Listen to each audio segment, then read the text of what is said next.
on va rentrer dans le vif du sujet tout de suite. Je crois que c'est l'essentiel pour la soirée. Je voudrais d'abord qu'on fasse le point sur la situation actuelle de Julian Assange, qui, comme vous le savez, est maintenant retenu à l'ambassade d'Équateur à Londres, dans un contexte extrêmement difficile, dans une petite pièce, je ne vais pas répéter ce qui a déjà été dit, sans lumière du jour, avec l'air climatisé, avec souvent l'absence de contact extérieur, quel qu'il soit, depuis 2500 jours. Un peu plus, oui. Un peu plus même. Oui, alors, déjà à vous remercier d'être venu en nombre, parce qu'il faut savoir que le combat qu'on a mené avec Julian de façon générale, et en particulier pour le sortir de cette situation qui se prolonge depuis maintenant plus de 6 ans, a été très souvent mené de façon solitaire. C'est-à-dire qu'on a eu beaucoup de difficultés à mobiliser des personnes pour nous appuyer. Et cela a été le fait, notamment, c'est pour ça que je trouve que c'est très important qu'il y ait quelqu'un d'Acrimed qui soit parmi nous, du fait de violentes campagnes de délégitimation, voire de destruction qui le visaient, et de qualification d'antisémitisme à celle d'agression sexuelle, en passant par être un agent du FSB, et bien d'autres histoires, ont été relayées. Et en fait, je pense que pour les générations futures, ça va sembler extraordinaire. C'est-à-dire qu'on est cru successivement qu'une personne avait été un violeur, un antisémite, un agent du FSB, et j'en passe, sans qu'à aucun moment nos responsables politiques, nos médias se soient eux-mêmes dit « mais est-ce qu'on n'est pas en train de relayer une parole qui est intéressée? Est-ce que ça a vraiment du sens de penser que cette personne est si atroce qu'on le dit, et dès le moment qu'elle n'est plus atroce, parce qu'en fait on se rend compte qu'elle n'a pas violé, parce qu'on se rend compte qu'elle n'était pas antisémite, parce qu'on se rend compte que ce n'était pas une agent du FSB, il y a toujours quelque chose qui est utilisé pour le dévaster, et pour faire quoi, évidemment? Pour éviter qu'il y ait une coagulation de soutien auprès de sa figure, qui fasse que le coût de son enfermement, le coût pour les élites politiques d'en faire une cible, ne soit pas trop élevé. Et donc, très longtemps, en fait, ces campagnes ont marché. Très longtemps, ils ont réussi à faire croire à des personnes de bonne foi qu'en effet, cette personne était atroce. Et malgré l'incongruité des accusations et le fait que, par exemple, on l'avait accusé d'avoir commis cette agression sexuelle, vraiment à quelques jours près, avant la révélation des télégrammes diplomatiques américains qui montreraient comment en Irak, en Afghanistan, l'armée américaine avait commis avec l'armée britannique et quelques autres des milliers et des milliers de crimes de guerre et crimes contre l'humanité qui n'avaient pas été jusque-là révélés. Comment, au moment où il révèle la corruption d'Hillary Clinton, l'utilisation de la fondation Clinton à des fins personnelles, pour s'enrichir, pour financer ses campagnes, etc., comment, en fait, dans la foulée, immédiatement, c'était devenu un agent des Russes, et ainsi de suite. Et alors, malgré l'absurdité de ces attaques et la violence avec laquelle elles se sont répétées et accumulées, eh bien, évidemment, il y a eu une présomption de bonne foi de la part de nos dirigeants politiques, présomption de bonne foi de la part de nos journalistes, par les citoyens. C'est-à-dire qu'évidemment, ça crée un doute. Et je peux le comprendre d'autant plus que moi-même, et les personnes autour de Julian, avons douté pendant toute cette période. À un moment, et même régulièrement, on se disait, mais est-ce que cette personne n'est pas celle que l'on connaît?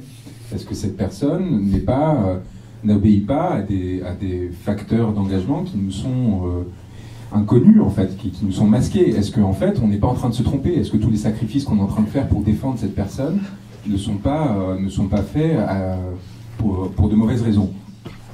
Donc l'efficacité de cette violente pression sociale qui est en fait systématiquement instrumentalisée a fini peu à peu par décliner. Et elle a fini peu à peu par décliner à cause de quoi? À cause en fait du temps qui passe. C'est-à-dire que je vous promets que jusqu'à il y a 2 ans, je devais encore dans les débats dans les médias avec les journalistes expliquer que Julian n'avait pas choisi d'être enfermé dans 20 mètres carrés, comme vous le disiez, sans lumière avec le soleil, au rez-de-chaussée à Londres d'une ambassade qui fait 150 mètres carrés, qu'il n'avait pas choisi pour prendre sa douche, devoir traverser un couloir où il y avait des secrétaires, des conseillers d'ambassade qui travaillaient, qu'il n'avait pas choisi d'être espionné 24 heures sur 24, d'avoir des caméras thermiques, des micros qui étaient disposés tout autour de l'ambassade pour l'empêcher d'avoir une quelconque vie privée, qui n'avait pas choisi de voir chacune de ses rencontres, de ses communications filtrées, qui n'avait pas choisi de ne pas avoir vu le soleil et avoir eu accès à l'air libre plus de 5 fois en 6 ans, parce que les images que vous avez de Julian sur les balcons, c'est les seules, il en a 5, c'est les seules fois où Julian a eu accès à l'air libre pendant toute cette période. Parce que ça donne sur l'une des rues les plus passantes de Londres, qu'il y a toute une série de policiers autour de l'ambassade, dans un quartier très chic, à côté du Harrods, qui est l'équivalent du Bon Marché à Londres, et que, évidemment, on lui empêche cet accès-là. Et donc, et vous imaginez la violence d'avoir à expliquer à des personnes l'évidence, et de vous voir subir en retour le fait que non, mais il fait exprès. Il est là parce qu'il veut se victimiser, etc. Et réussir à dépasser cette étape, notamment parce qu'il y a eu un rapport de l'ONU qui a condamné le Royaume-Uni et la Suède pour détention arbitraire, donc qui a pour la première fois considéré qu'il y avait un détenu politique en Europe occidentale, c'est quand même très important, avoir cette validation, avoir la fin de l'affaire suédoise et la démonstration définitive que c'était qu'elle n'avait qu'un objectif, c'était le maintenir en détention, montrer qu'en fait cet homme était en effet ce qu'il disait et ce que l'on savait tous depuis le début, c'est-à-dire quelqu'un qui s'est battu pour dire la vérité et qui, pour avoir dit la vérité, a été persécuté de façon systématique et a vu sa réputation, sa liberté détruite par des appareils de pouvoir extrêmement puissants. Et je finis là-dessus, et avoir enfin eu droit à cette admission de l'appareil de pouvoir américain par le truchement du directeur de la CIA de l'époque, qui est depuis devenu ministre des Affaires étrangères américain, Mike Pompeo, qui a dit que Wikileaks était la priorité numéro 1 de la CIA, donc devant Daesh, devant Al-Qaïda, devant... Ça a été un immense soulagement, paradoxalement, parce que jusqu'ici, vraiment, des gens essayaient de nous faire passer pour des fous. Et d'essayer de nous faire croire qu'en fait, tout ça, c'était une sorte de complotisme un peu aberrant, et qu'en fait, on s'en fichait complètement, qu'il pouvait parfaitement sortir de son ambassade, sans difficulté, etc. Évidemment, cette personne, si elle sort de cette ambassade, elle sera extradée aux États-Unis immédiatement, inculpée pour espionnage, mise en détention dans des conditions extrêmement sévères à l'isolement, comme l'a été Chelsea Manning, et in fine condamnée à prison, à 30 ans de prison, pour ces faits-là. Donc non, il n'y a pas eu de choix, et enfin pouvoir venir à vous, pouvoir vous parler en nous étant débarrassés de toutes ces années d'obstacles qu'on nous avait mis, qui nous empêchaient d'avoir une discussion sur le fond. C'est-à-dire, il y a un prisonnier politique en Europe occidentale aujourd'hui. Cette personne est Julian Assange. Depuis 6 ans, elle a vu sa réputation, sa vie détruite du fait de son combat pour la vérité. Comment est-ce qu'on sort de là ? C'est une immense respiration. Et vraiment, vous imaginez pas la valeur de vous voir aussi nombreux à Montpellier pour, à un moment, accompagner ce mouvement et enfin pouvoir réfléchir à comment sortir cette personne de là et comment faire pression sur les appareils politiques pour qu'on mette fin à cette situation complètement scandaleuse. C'est extrêmement émouvant. C'est extrêmement émouvant. Pendant des années, je vous le dis une dernière fois, on a été très très seuls, même si j'en suis certain, il y avait beaucoup d'entre vous qui partageaient ce combat, mais la possibilité de l'organiser et de se retrouver ensemble et de réfléchir ensemble à des actions positives pour le régler était quasi inexistante. Donc merci d'être là. On l'a... Merci à toi aussi d'être là. On l'a aussi accusé d'avoir fait quelque part le jeu de Trump. Oui. C'est-à-dire d'avoir publié un certain nombre de SMS secrets d'Hillary Clinton au moment de la campagne électorale. Et Trump, à un moment donné, s'est réjoui d'ailleurs de cette publication. On l'a accusé d'être de mèche quelque part avec les Russes sur ce plan. Oui, et ça fait partie des services que l'on a rendus à des puissances du mal, nos très nombreux services qu'on rend aux puissances du mal depuis notre création, et qui nous a valu justement ces déclarations de Mike Pompeo une fois que Trump est arrivé au pouvoir, c'est-à-dire qu'on était sa principale priorité, ce qui montre à quel point ces gens ont une grande gratitude à notre égard, et ce qui a valu aussi de façon plus générale une dégradation très forte des conditions de vie de Julian, qui était quand même, je tiens à le rappeler, mis à l'isolement en 2018, donc l'année dernière, pendant 7 mois, donc sans accès non seulement à des personnes vivantes, mais aussi sans accès à Internet, avec des brouilleurs qui avaient été installés par l'Équateur pour l'empêcher de communiquer avec qui que ce soit. Pourquoi ? Parce que les États-Unis l'avaient exigé, notamment après une visite en février 2018 de Mike Pence en Équateur, dans laquelle un accord militaire a été négocié. En échange de quoi ? En échange de concessions de la part de l'Équateur sur 2 sujets, l'affaire Chevron et l'affaire Assange. Cela, c'est le fruit de 2 choses. Un, le changement d'administration en Équateur. Correa est parti, Lenín Moreno est arrivé, et Lenín Moreno a décidé de réaligner complètement l'Équateur sur les intérêts américains. Donc ce tout petit pays, qui pendant des années avait eu très courageusement était le principal appui, ce qui avait permis à Julian de survivre, tout simplement. À un moment, a changé de braquet, parce qu'à un moment, le coût était trop important, et a décidé de s'aligner sur les États-Unis. Et donc, à partir de là, Mike Pence a négocié avec eux le fait d'écraser Julian, d'essayer de le détruire. Et pour vous donner une anecdote qui pourrait faire sourire, mais qui dit aussi la tristesse de la situation, moi j'avais offert un chat à Julian en mars 2016, le fameux Embassy Cat qui avait un compte Instagram et Twitter qui se baladait. Alors, vraiment dans l'idée, mais c'est pour dire aussi à quel point le niveau de détresse émotionnelle dans lequel était plongée cette personne. C'est-à-dire qu'à un moment on s'était dit ensemble, bon, bah, qu'est-ce qu'on peut faire pour essayer de l'aider, vu que nos droits de visite étaient limités, etc. On se dit, bah, peut-être qu'un chat va pouvoir... ce chat lui a été retiré en 2018. Enfin, on en était là. Et donc pendant 7 mois, cette personne n'a pu voir que 3 personnes de façon régulière, même si ses avocats n'avaient qu'un droit de visite très limité. Moi, j'ai pas pu le voir pendant ces 7 mois.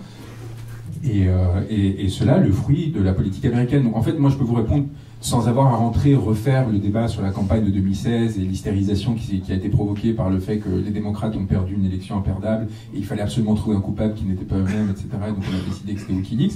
Je peux vous répondre par les faits. C'est-à-dire que factuellement, cette personne a été torturée à part l'administration qu'il est censé avoir aidé. Donc à partir de là, on peut inventer une théorie complotiste pour dire qu'en fait, il serait de mèche avec Trump, je ne sais pas comment ou pourquoi. Ce qu'on sait, c'est que Trump a fait que la première cible de la CIA, une fois que Trump est arrivé au pouvoir, devienne Wikileaks. Et on a cherché à détruire cette personne par tous les moyens. Et cette personne, et alors là quand même je voudrais finir sur une note un peu optimiste sur cette première intervention, 7 mois d'isolement complet dans le même lieu où il est enfermé depuis 6 ans, je le revois en décembre, il allait mieux qu'en janvier dernier.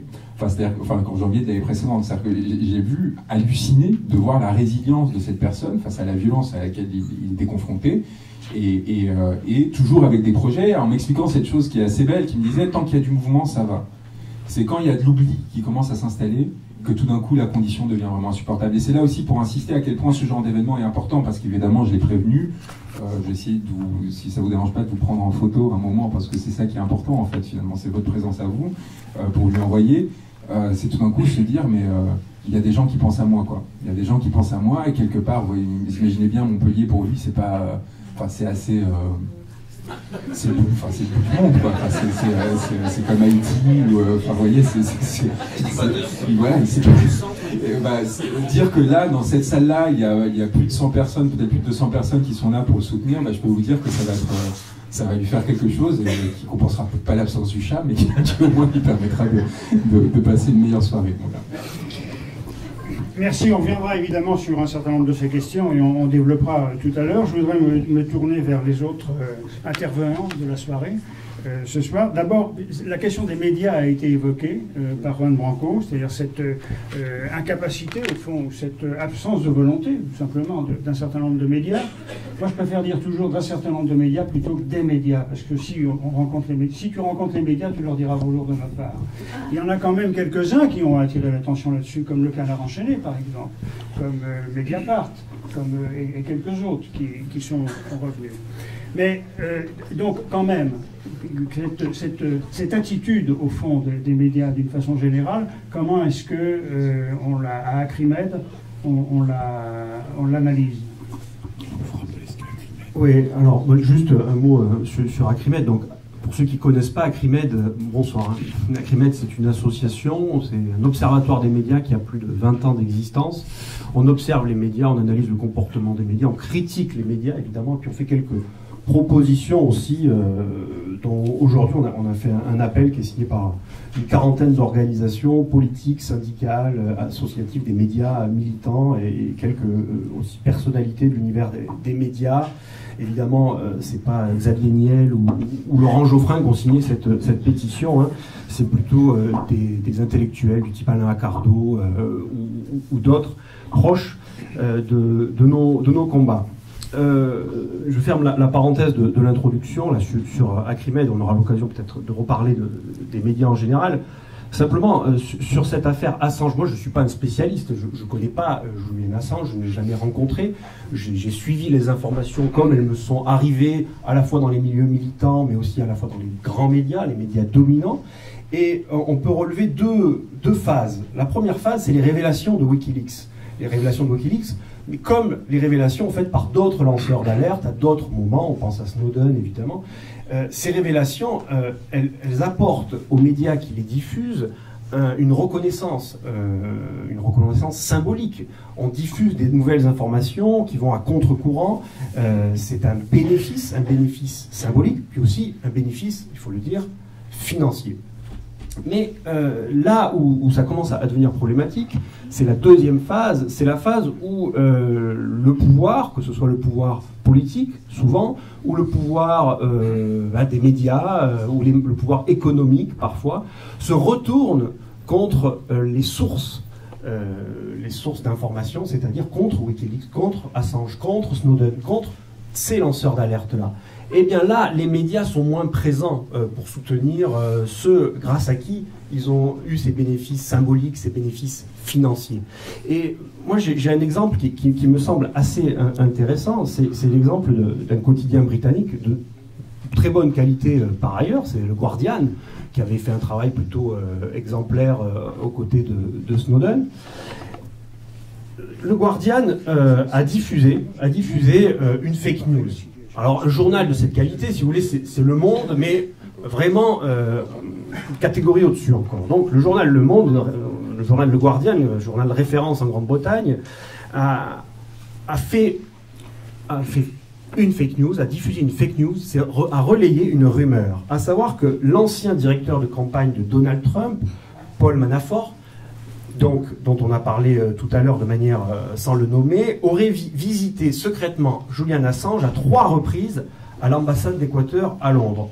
Or, les faits sont plutôt troubles, l'affaire plutôt vaseuse, et elle est vite démentie, cette histoire. Et preuve à la pluie, les deux intéressés remettent en question ce qui a été dit par le Guardian. Alors le Guardian revient sur son article, sur le site internet, modifie un petit peu quelque chose, mais c'est trop tard. C'est trop tard parce que l'information, elle est diffusée. Dans l'Obs, par exemple, on peut lire Manafort, le directeur de campagne de Trump, a rencontré secrètement Assange. Et donc, une fake news va être diffusée dans un grand média et dans des grands médias. Et tout cela m'amène à ce sujet-là. Quelles sont les bonnes nouvelles, des mauvaises nouvelles, les informations vraies, des fausses informations? Comment on va distinguer, comment on va faire le tri? Alors on va nous dire souvent, oui, mais elles pullulent sur les réseaux sociaux, sur les médias alternatifs. Là, on a toutes les chefferies éditoriales qui vont dire, oui, les réseaux sociaux, il faut s'en méfier. Et c'est sans doute vrai, il y a n'importe quoi qui peut circuler. Je pense à l'effet Pac-Man, par exemple, qui est développé par les platistes. Alors, je ne sais pas si vous savez ce que c'est les gens qui croient que la Terre est plate, et quand on leur demande, mais qu'est-ce qu'on fait quand on est au bout de la Terre pour se retrouver de l'autre côté? Mais ils disent, c'est l'effet Pac-Man. Vous savez, comme ce jeu, on sort du côté de l'écran, on se retrouve de l'autre côté de l'écran. Donc, c'est des rumeurs qui peuvent circuler sur Internet. On va dire, c'est un petit peu n'importe quoi, on trouve de tout. Mais dans les médias traditionnels, dominants, on trouve aussi n'importe quoi, on trouve de tout. Alors je ne vais pas tout lister, je pourrais revenir sur les périodes de propagande qui ont justifié des interventions militaires dans de nombreux pays, et remonter par exemple à la première guerre du Golfe. Je vous rappelle cette affaire des couveuses, suite à l'intervention militaire, à l'envahissement de l'Irak, du Koweït par l'Irak, pour justifier une intervention occidentale. Là, alors je crois que c'était la fille de l'ambassadeur du Koweït, s'est fait passer pour une infirmière et a dit qu'elle avait vu des dizaines et des dizaines de couveuses saccagées par les Irakiens, ce qui était faux, mais ça a été vu par des millions de personnes, ce témoignage-là, et ça a justifié une intervention militaire. Je pourrais revenir sur les armes de destruction massive en Irak, je pourrais revenir sur beaucoup de choses qui justifient des interventions militaires, et qui sont en réalité des fake news faites par des médias sérieux, des médias dominants, avec des journalistes sérieux qui travaillent, qui enquêtent, etc., et qui finalement révèlent des fake news. On pourrait revenir sur plein de choses, des choses à la fois sérieuses, mais à la fois très secondaires, et ça pose la question réellement du travail des journalistes. Évidemment, on ne va pas reprocher aux journalistes d'essayer de bouffer, de finir sa fin de mois, etc. C'est compliqué d'être journaliste aujourd'hui. Il y a des conditions de travail qui sont compliquées. Mais les journalistes, quels qu'ils soient, comme les enseignants, comme les médecins, comme n'importe qui, ils ont des responsabilités. Ils ont des responsabilités. Et doivent-ils accepter de faire n'importe quoi? Doivent-ils accepter, rappelez-vous, le lendemain des attentats contre Charlie Hebdo, de suivre tout ce qui se passe de pourchasser les flics qui pourchassaient les terroristes, doivent-ils les pourchasser eux aussi? Doivent-ils faire tout ça, ces journalistes? Doivent-ils rentrer dans ce jeu permanent de l'information continue? Donc, tout ça pour revenir à cette idée générale qui est de dire que les médias et les journalistes, pas que les journalistes dominants, pas que les vedettes du journalisme, les animateurs que l'on voit sur BFM et compagnie, pas ceux-là, les autres journalistes ont cette responsabilité. Et quand ils ont une information qui arrive, quand c'est Wikileaks, ils la vérifient, très bien, c'est leur job, ils vérifient que c'est juste, que c'est intéressant, ils la diffusent, et ils en retirent une reconnaissance financière et symbolique. Mais quand c'est des informations officielles, ben très bien, qu'ils les diffusent, mais qu'ils les vérifient, qu'ils les reprennent, qu'ils les corrigent, qu'ils enquêtent. Et on se rend compte que des fake news, et ils en sont aussi responsables, ils en diffusent aussi beaucoup. Alors, peut-être juste, je voulais dire un dernier mot là-dessus. Nous, à Acrimed, on soutient les lanceurs d'alerte, et Julian Assange en particulier, parce qu'ils prennent des risques, de la même façon qu'on soutient les journalistes indépendants, militants, qui prennent des risques pour révéler des choses, pour enquêter, etc. On les soutient. On les soutient, et ils ont une responsabilité, ces gens. Assange a une responsabilité, finalement. Les journalistes dont on parle, ils ont une responsabilité. Mais cette responsabilité, elle mérite une exigence sans faille. Une exigence telle que nous, on la donne aux journalistes. Et on n'est pas là, encore une fois, je le dis, pour flinguer un journaliste talentueux qui essaye de faire quelque chose. On est là pour le soutenir. Il y a des syndicats de journalistes, il y a des organisations collectives qui existent. Et ce qui se passe aujourd'hui, c'est la même chose. C'est un rassemblement collectif. C'est collectivement qu'on peut changer les choses. C'est pas individuellement. Assange, il a pas fait tout ça tout seul. Il a avec lui toute une équipe. Il a avec lui des avocats. Il a avec lui une équipe de cyber hackers ou je ne sais quoi. J'y connais rien, donc qui travaille à ses côtés. Voilà, c'est les travaux collectifs, c'est les luttes collectives, c'est l'engagement collectif, ce qui se passe ici, qui permet de transformer les choses, qui permet de combattre les choses.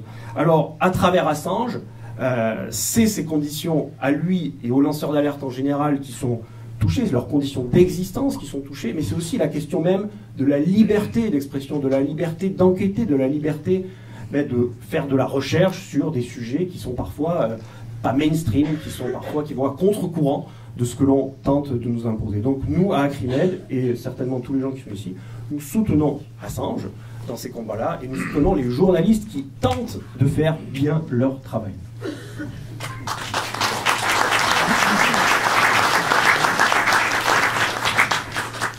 Merci. On aura évidemment l'occasion de revenir sur ces questions. On pourrait peut-être d'ailleurs à la Carmingle faire un débat un jour sur la façon de faire une information loyale et digne de ce nom dans un pays où on en a bien besoin.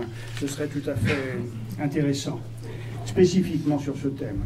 Alors, Alain Doudiès, qui est en charge de la Ligue des droits de l'homme à Montpellier. Eh oui, c'est comme ça. C'est un plaisir. C'est un plaisir, mais enfin c'était aussi un peu une charge, je pense. Il y a du boulot, d'ailleurs. Alors il y a peut-être sur cette question de la protection, en particulier des lanceurs d'alerte, quelle est la position de la Ligue des droits de l'homme, et notamment en regard avec Wikileaks et Julian Assange. Bon, effectivement, je viens là ce soir pour confirmer le soutien de la Ligue à Julian Assange. Ça ne date pas d'hier, hein, un courrier au président de la République d'alors, François Hollande, en juillet 2015. Je vous lis quelques lignes. Hein. Julian Assange vous a adressé, signé par 12 organisations, dont la Ligue des droits de l'homme.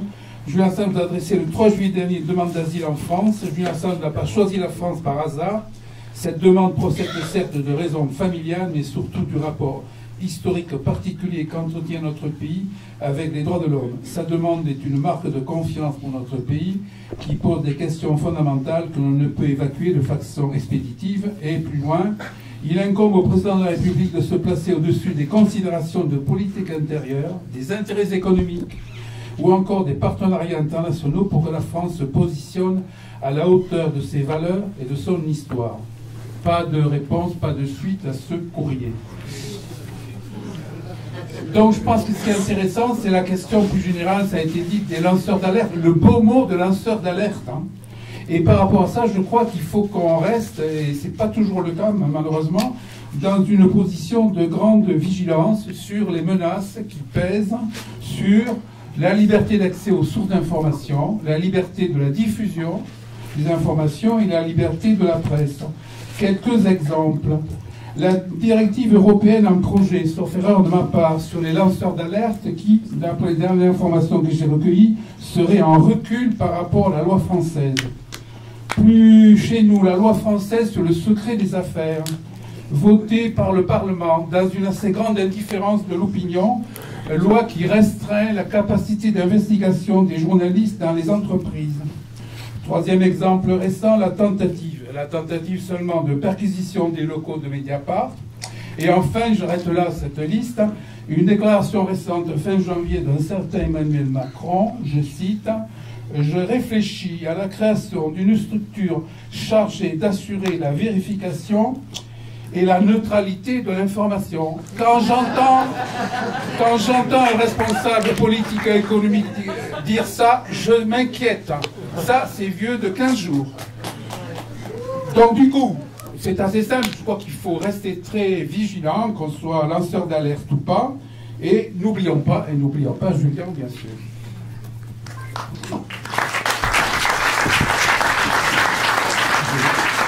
Je vais vous raconter quand même 2015 parce que c'était moi qui gérais l'affaire. Donc on révèle quand même que la NSA, donc l'institution qui s'occupe de la surveillance électronique de l'ensemble des communications de la planète pour les États-Unis, donc l'agence de renseignement spécifique qui s'occupe de ça, et avait mis sous espionnage toutes les communications des 3 derniers présidents de la République, donc François Hollande, Sarkozy et Chirac, et son entourage et leurs entourages. Mais non seulement ça, aussi que les entreprises françaises qui participaient à tout marché international supérieur à 200 millions d'euros étaient systématiquement mises sous surveillance pour avoir accès à leurs appels d'offres pour que les entreprises américaines puissent gagner contre eux. Donc c'est des milliers d'emplois qui ont été détruits à cause de ces dispositions, et ainsi de suite. On révèle tout ça, donc vous imaginez quand même, il ne faut pas oublier le courage qu'il faut avoir pour une organisation, parce que c'est quelques types un peu perdus, quelques-uns à Berlin, quelques-uns à Londres, quelques-uns à Paris, de sortir des informations aussi sensibles et de les avoir pendant des semaines avant pour s'assurer qu'elles sont véridiques, etc. et arriver à les mettre à disposition de l'ensemble du public. C'est-à-dire que ces personnes ont dans leurs mains à chaque fois du matériel radioactif, quoi. C'est-à-dire qui pourrait justifier ou légitimer le fait qu'ils se fassent assassiner par la CIA ou compagnie du jour au lendemain. Donc Julian et les personnes qui travaillent avec Wikileaks ont le courage de sortir ces informations essentielles pour la souveraineté française. Savoir qu'en gros, vous imaginez les moyens de pression dont dispose la puissance américaine sur notre président de la République s'ils ont accès à toutes leurs communications personnelles et professionnelles. C'est énorme. C'est-à-dire qu'ils avaient accès en gros à tout ce que l'État français produit comme information. Et je parle aussi, je ne reparle pas des entreprises et des effets induits que ça produit. Donc on a une situation où on révèle ça. C'est une immense indignation collective. Évidemment, c'est-à-dire qu'on se rend compte qu'en fait, on est complètement vassalisé. On révèle par ailleurs qu'à 50 mètres de l'Élysée, il y a une station d'écoute des États-Unis au sein de l'ambassade, qui était en fait masquée par une sorte de faux décorum. Mais sauf qu'en fait, qu'est-ce qui s'est passé? C'est que tout ça, ils le savaient. Mais ce qu'ils ne voulaient pas, c'est que nous, on le sache.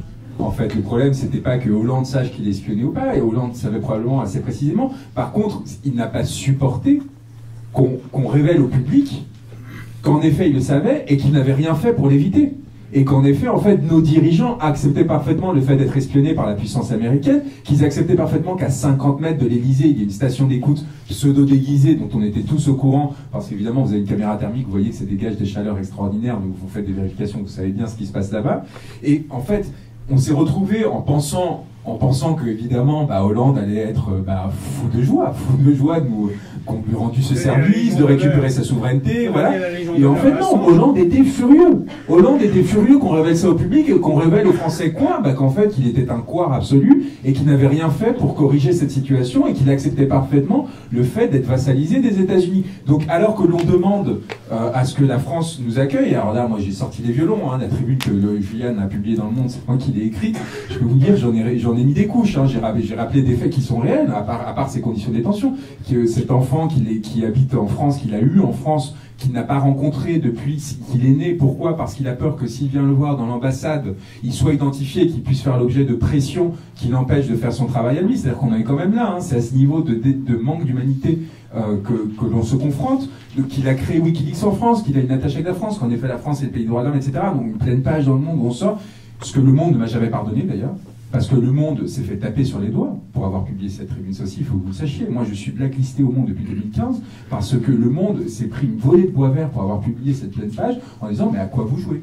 Vous participez en fait à la déstabilisation de notre pays en donnant une tribune à cette personne-là. Moi, la direction actuelle du Monde qui est dirigée aujourd'hui par Jérôme Fognolio et Luc Bronner, qui sont des personnes qui ont été installées là par Xavier Niel, on pourrait en reparler parce que c'est un travail que j'ai fait, mais dans un texte que je vous recommande de lire, qui va bientôt paraître en librairie, l'éditrice est dans la salle, je vous laisse dans 3 semaines, mais bref.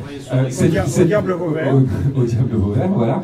Ces personnes-là se sont fait allumer. Pourquoi ? Parce qu'on a considéré qu'on humiliait la puissance publique en rendant public leur asservissement. Et donc, je contacte François Hollande, qui m'écrit des textos. Donc là, je pense qu'il n'a pas compris ce qu'on vient de révéler, quand même. C'est que c'est quand même il y a un petit problème. Et qui m'écrit des textos, donc il n'essaie pas de me communiquer avec moi de façon sécurisée, mais vraiment, voilà. Et il me dit oui, rencontrons-nous, etc. Il m'écrit 3 textos, puis il disparaît. Donc du coup, on se dit, on publie la lettre, en effet, on dit ça serait pas mal. On ne demande même pas l'asile, on dit ça serait quand même pas mal que la France ait l'idée de récompenser quelqu'un qui vient de lui rendre un tout petit service. Parce qu'évidemment, dès que vous faites ça, théoriquement, les États-Unis sont obligés de rétropédaler. Donc, l'ambassadeur est convoqué, dans la foulée, ils désactivent leur service d'écoute, quitte à après le réactiver différemment, mais c'est impossible de tenir. Donc, vous redonnez un peu d'avance à la France pour protéger ses intérêts, pour redevenir un État souverain, pour défendre ses entreprises, etc. Donc, c'est quand même un service immense. Enfin, il y a peu de Français qui ont rendu des services, de personnes qui ont rendu de tels services à la France ces dernières années. La Légion d'honneur, pourquoi pas, hein. Après tout, Patrice de Metz l'a reçu, donc je veux dire, on en est. Mais derrière, quand même, peut-être penser à se dire, cette personne est enfermée depuis 4 ans dans une ambassade, il a ses gosses en France, peut-être, voilà, je sais pas, après, on a de la créativité, on n'a pas politiquement. 3 quarts d'heure. Il a fallu 3 quarts d'heure à la France pour réagir par communiqué de l'Élysée, pour dire qu'après un examen approfondi de la demande, celle-ci était rejetée. Examen approfondi, 3 quarts d'heure après la publication de la lettre dans Le Monde. Examen approfondi, ils ont le sens de l'humour, hein. Enfin, je veux dire, il y a quelque chose de... Et donc, il y avait eu un communiqué de 13 organisations qui sont parmi les plus importantes de la défense des droits de l'homme. Il y avait Le Monde, quelque chose qui n'arriverait plus jamais aujourd'hui, qui avait, parce qu'ils n'avaient pas compris ce qui se passait, ils n'avaient pas compris qu'il ne fallait pas, en fait, ils nous avaient laissé une pleine page, ils ne refont pas l'erreur, je vous assure. Mais à ce moment-là, c'est-à-dire qu'on avait tout avec nous, 3 quarts d'heure. C'est le temps qu'il a fallu à Hollande pour dire qu'en fait, non, évidemment, il n'allait pas se fâcher avec les cousins américains et que tout ça c'était bien sympa, mais que cette vie, cet être humain, il pouvait bien faire tout ce qu'il voulait, on ne le protégerait pas, on n'aiderait pas. Nous sommes la 6e puissance mondiale. Un petit pays comme l'Équateur a réussi à protéger cette personne pendant des années face aux États-Unis, face au Royaume-Uni. Vous imaginez le coût que cela induit pour cet État et pour les personnes qui vivent dans cet État. Comment est-ce que nous, on n'a pas la dignité et la force suffisante, nous, pays des droits de l'homme, etc., pour, à un moment, faire un geste minimal d'humanité. C'est-à-dire qu'on rentre dans des considérations humanitaires aujourd'hui face à cet individu. C'est même plus une question politique de savoir s'il faut défendre la liberté de la presse ou pas. C'est quelqu'un qui est torturé aujourd'hui pour ses idées, pour son combat. Comment ça se fait que nos dirigeants politiques sont couards à ce point-là? 2017, ce serait aussi défendre la liberté de la presse. Mais même pas. C'est-à-dire qu'on est en deçà de ça. On est en deçà de ça. On est sur une question de considération humanitaire de base. Donc, Emmanuel Macron est élu. Moi, j'ai écrit un contre Macron en juillet 2017. Hein. C'est-à-dire que l'espoir que j'avais pour Macron n'est pas non plus très élevé, mais très, très naïf. Je me dis quand même, enfin voilà, Hollande était un peu fragile. Peut-être que je demande rendez-vous je réussis à avoir un rendez-vous à l'Élysée avec le conseiller spécial de M. Macron qui vient de démissionner, Ismaël Emélian. Il vient de démissionner pourquoi? Ça vous dit peut-être quelque chose, non? L'affaire Benalla, les vidéos, bref. Donc, cette personne me reçoit à l'Élysée. Je racontais l'anecdote, c'était assez rigolo. Ils m'écrivent le matin même avant la réunion. Ils ont mis quand même 2 mois à accepter, hein, avec des allers-retours. Enfin, c'était super compliqué. Et le matin même, ils m'écrivent pour me dire non, mais on aura 10 minutes de retard.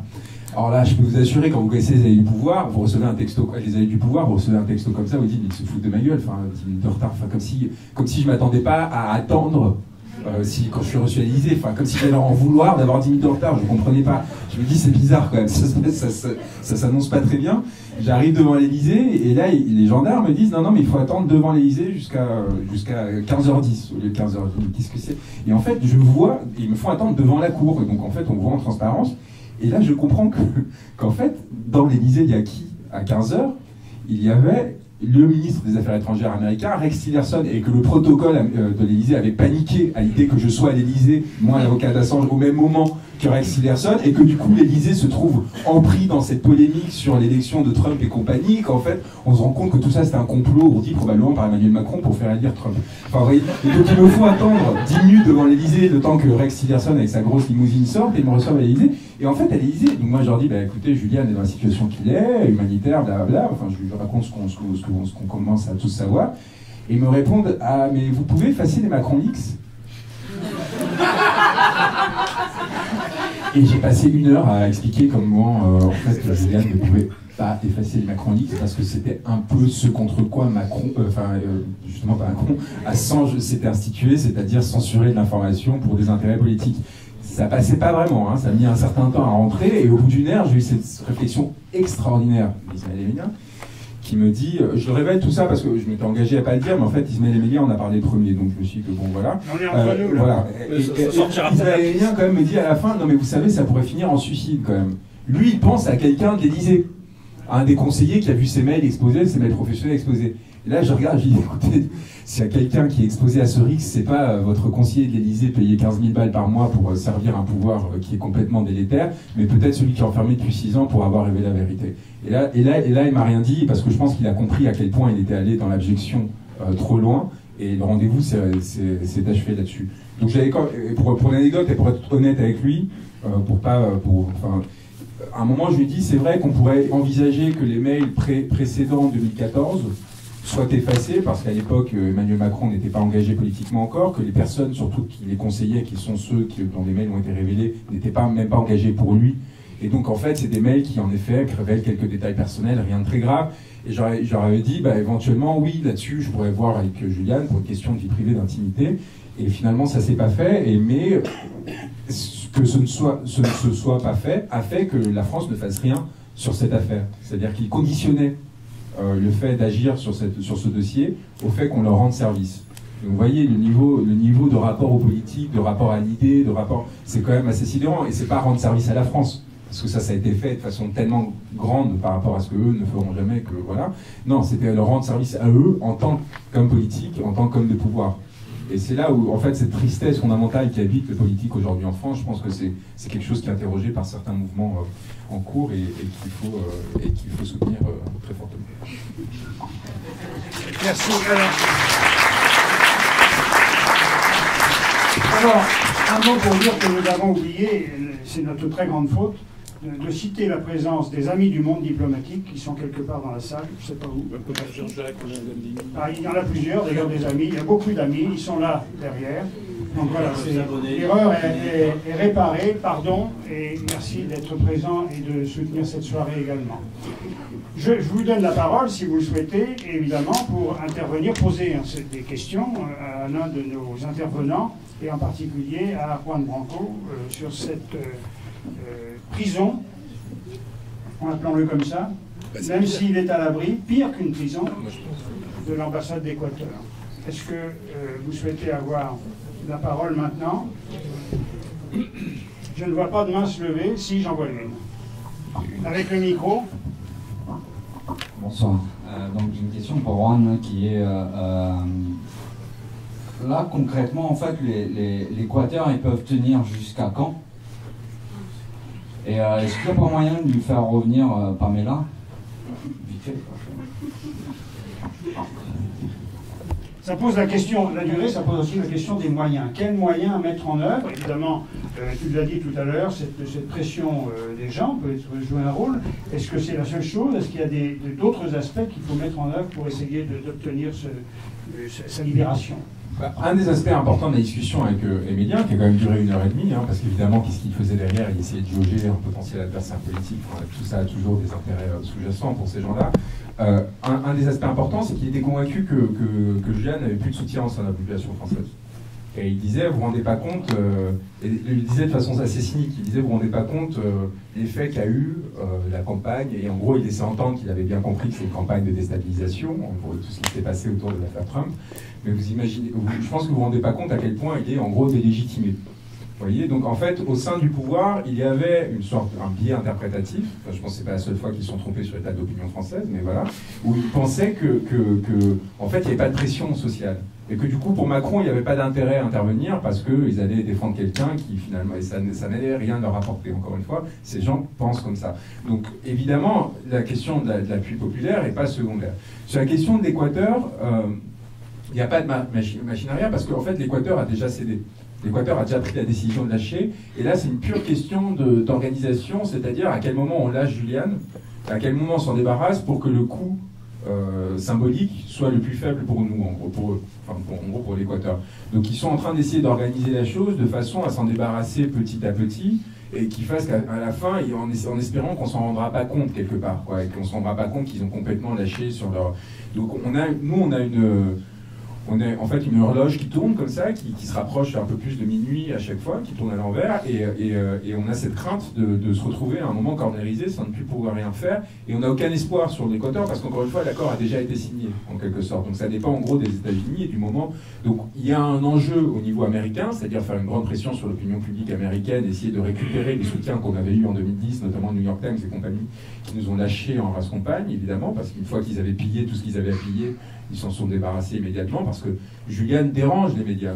Julian, c'est quelqu'un qui ne participe pas à toutes les compromissions qui font le fonds de commerce de ces médias. Ces médias, en fait, dépendent de leur proximité avec les appareils de pouvoir pour vous fournir des informations et pour faire pour faire leur beurre, en fait, tout simplement. Donc il y a tout un système, quand vous voyez paraître des informations politiques ou autres, toutes les sources sont intéressées. Et ça, c'est aussi la réponse que je donnerais à est-ce que Julian a fait le jeu des Russes ou pas, si c'était les Russes qui avaient donné l'information pendant les élections de Trump.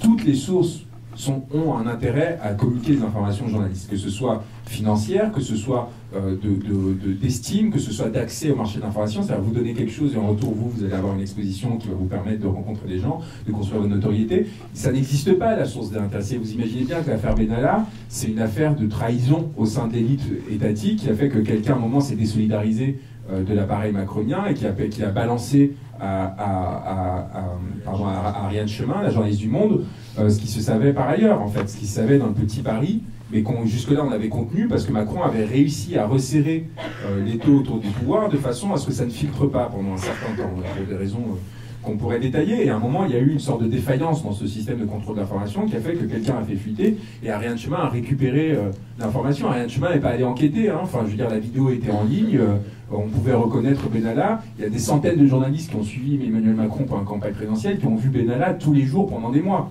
Donc je peux vous dire que l'information n'était pas cachée, ça on n'a pas. Et cette information, d'ailleurs, cette vidéo a été tournée par un jeune garçon de 20 ans qui m'en a parlé en disant, moi je suis halluciné, personne ne m'a jamais remercié ou personne ne m'a jamais cité pour dire, enfin c'est grâce au fait que vous ayez été à ce moment-là en train de filmer la scène qu'on a su qu'il y avait un conseiller de l'Élysée qui était en train de frapper des citoyens en abusant complètement de l'autorité. Non, bah, c'est toute gloire à Ariane Chemin, la grande journaliste du Monde, qui en fait n'a fait que récupérer la dénonciation d'un des pères de Benalla. Pourquoi ? Parce que cette personne-là avait besoin de se débarrasser d'un adversaire à ce moment-là au sein de l'appareil macronien.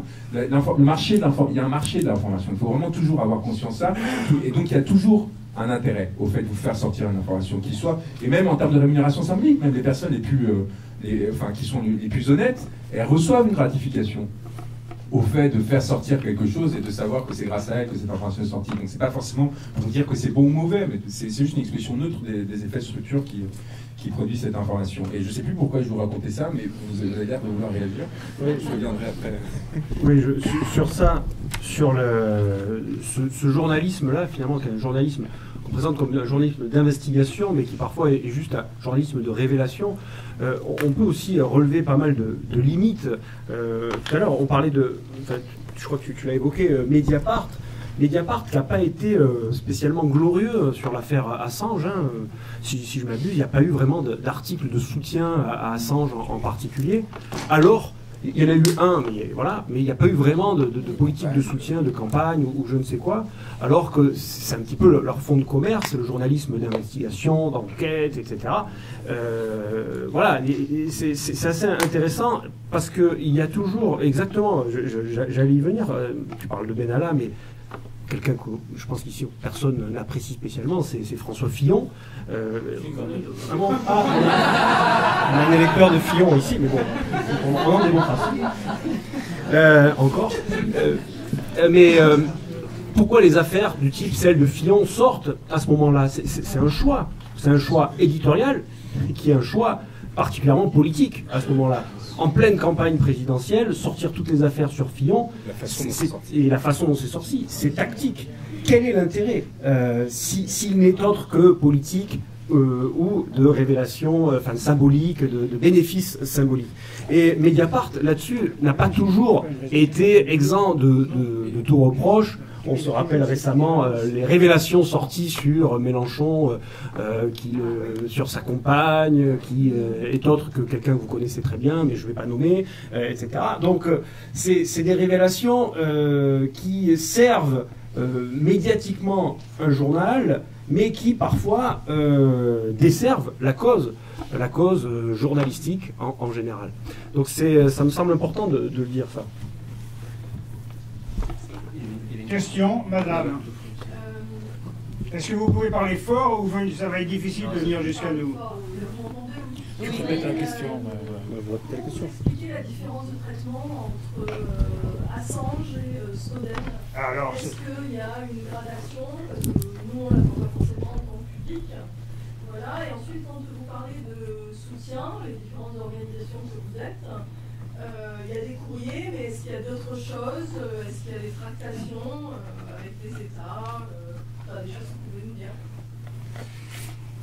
Est-ce que vous avez entendu la question? Oui. Parfait. Alors moi j'ai toujours interprété, moi je devais bosser pour Snowden au départ. Enfin moi je rencontre Julian parce que on m'avait demandé si je pouvais filer un coup de main à Snowden et ils me disent bah voilà on va voir Julian pour vous envoyer voir Snowden et en fait au bout de 3 heures de réunion avec Julian qui m'ont provoqué une énorme crise de claustrophobie parce que quand je vous dis que c'est glauque, c'est vraiment glauque. Hein. Enfin, c'est vraiment pas. Enfin, le papier peint est défraîchi. C'est même pas. C'est pas l'ambassade de France, quoi. C'est l'ambassade d'Équateur qui a pas beaucoup de moyens. Et donc il me dit, bah, écoute, enfin, Edouard a tout un pays. Moi, j'ai une chambre. Voilà, si tu pouvais plutôt bosser pour moi. Et vraiment, ça s'est fait comme ça. Et donc. Mais pourquoi est-ce que ça s'est fait comme ça? Parce que celui qui a sauvé Snowden de Hong Kong, c'est Julian. Et il faut quand même le rappeler, c'est-à-dire que le Guardian arrive avec ses 3 journalistes que j'aime bien par ailleurs, hein, Glenn Greenwald, Laura Poitras et un troisième dont je me souviens plus du nom exactement. Après que Snowden les ait harcelés pendant des mois, parce qu'ils étaient là, ouais, ça peut être intéressant, je sais pas quoi, ils finissent par daigner le rencontrer à Hong Kong. Ils lui font sortir toutes les informations qu'ils peuvent lui faire sortir, et pardonnez la vulgarité, il se barre. Et il laisse Edward Snowden en disant, mais merci quoi, le type a 27 ans quoi. Enfin, il vient de révéler comment les États-Unis espionnaient de façon systématique toutes les communications, mais la plus grosse fuite de données de l'histoire d'une agence de renseignement au monde, et il se pose pas la question de savoir comment est-ce qu'on va aider cette personne. Et Julian à ce moment-là dépêche en urgence, par chance, une de ses principales employées, Sarah Harrison, par chance, pourquoi? Par chance, elle avait vécu à Hong Kong. Et donc il lui dit mais va tout de suite là-bas pour lui filer un coup de main. Et elle réussit à le cacher via un avocat dans une planque, dans une banlieue de Hong Kong avec d'autres demandeurs d'asile où les policiers auraient jamais pensé à les chercher. Et réussissent à exfiltrer chemin d'Équateur et se retrouvent coincés à Moscou. Mais vous voyez, enfin, ça aussi sur la question des médias traditionnels, le Guardian, ça fait un petit moment qu'on a un petit conflit latent. Et je pense qu'ils n'ont jamais supporté le fait qu'on expose ça. Cette absence complète d'intérêt pour les personnes qui en effet avaient pris le risque d'agir. Pourquoi est-ce que Snowden est mieux perçu dans l'opinion publique que Julian l'a été pendant longtemps? Il y a plusieurs facteurs. Le premier, Julian, c'est pas un lanceur d'alerte, c'est un journaliste. C'est quelqu'un qui recueille des informations qui lui viennent des lanceurs d'alerte, qu'il s'expose ou non. Il faut vraiment garder ça à l'esprit. Du coup, Julian est un concurrent pour les journalistes. C'est quelqu'un qui montre à quel point les journalistes ne font pas bien leur travail. Julian a révélé plus de documents en 10 ans que tous les autres médias agglomérés dans toute l'histoire de l'humanité. C'est-à-dire qu'à un moment, ça pose question sur le degré de complicité active ou passive que s'établit entre les médias de l'establishment, entre guillemets, les appareils de pouvoir qui les nourrissaient pour les raisons dont on parlait tout à l'heure. Julian les met en danger, et les met en danger critique parce qu'il montre à quel point leur travail est fait de compromission, de compromis, de rapports un peu adultérés avec la réalité, avec la vérité. Et donc Julian arrive avec, comme une grosse brute, hein, il arrive et il dit bah non, moi je ne vais faire ce qu'on appelle du journalisme scientifique, je ne vais publier que des informations qui sont sourcées. C'est-à-dire qu'à chaque fois, il n'y aura pas un mot dans Wikileaks qui ne répondra pas à un document qui est produit par un appareil de pouvoir. Et il révèle comme ça, et il fait ça de façon tellement massive et extraordinaire que ça va participer notamment à des bouleversements majeurs comme le printemps arabe, etc. Et donc, cette puissance extraordinaire qu'il redonne au journalisme fait concurrence, et du coup fait que très vite, bah, en fait, si on peut s'en débarrasser, bah, tant mieux, parce que franchement, ce qu'il nous montre, c'est qu'on n'est pas si bon que ce qu'on pensait ou que ce qu'on prétendait être. Je pense que là, il y a des explications importantes. Les médias publient aussi ce qu'il dit. Oui, et évidemment, Julian a joué une stratégie très fine, c'est qu'au début, et de façon régulière, il a fait des partenariats avec ces médias institutionnels, parce que Julian, c'est personne. C'est quelqu'un qui vient du bush de l'Australie, qui vivait dans une caravane avec... il raconte comment il s'est fait arrêter la première fois à 16 ans parce qu'il avait hacké le Pentagone, il était resté des semaines au Pentagone, dans les réseaux du Pentagone en se baladant, et il foutait les disquettes avec les données qu'il n'utilisait pas, hein, il faisait ça pour s'amuser, dans la ruche d'abeilles qu'il avait chez lui. Enfin, vous voyez, c'est quand même un personnage un peu particulier, quoi, un peu original, on ne devient pas Julian Assange sans raison. Et bien, cette personne-là, il se fait arrêter, et une première fois, puis après une deuxième à 20 ans, et quand les policiers arrivent, il le raconte dans son autobiographie, la fausse autobiographie qu'il a faite, c'est une histoire compliquée, mais je vous recommande de la lire, Underground, ça s'appelle. Les policiers arrivent et il les voit, il ouvre la porte, il dit non mais vous pouvez pas revenir plus tard, là ma femme vient de nous quitter, il ferme la porte. Évidemment il défonce la porte et il arrête. Mais donc Julian, 20 ans plus tard, de par sa connaissance technique, de par sa connaissance profonde des outils qui en fait aujourd'hui sont inaccessibles, mais qui à l'époque, dans les années 80, enfin les années 80, début des années 90, si vous vouliez faire de l'informatique, vous étiez obligé de faire du code.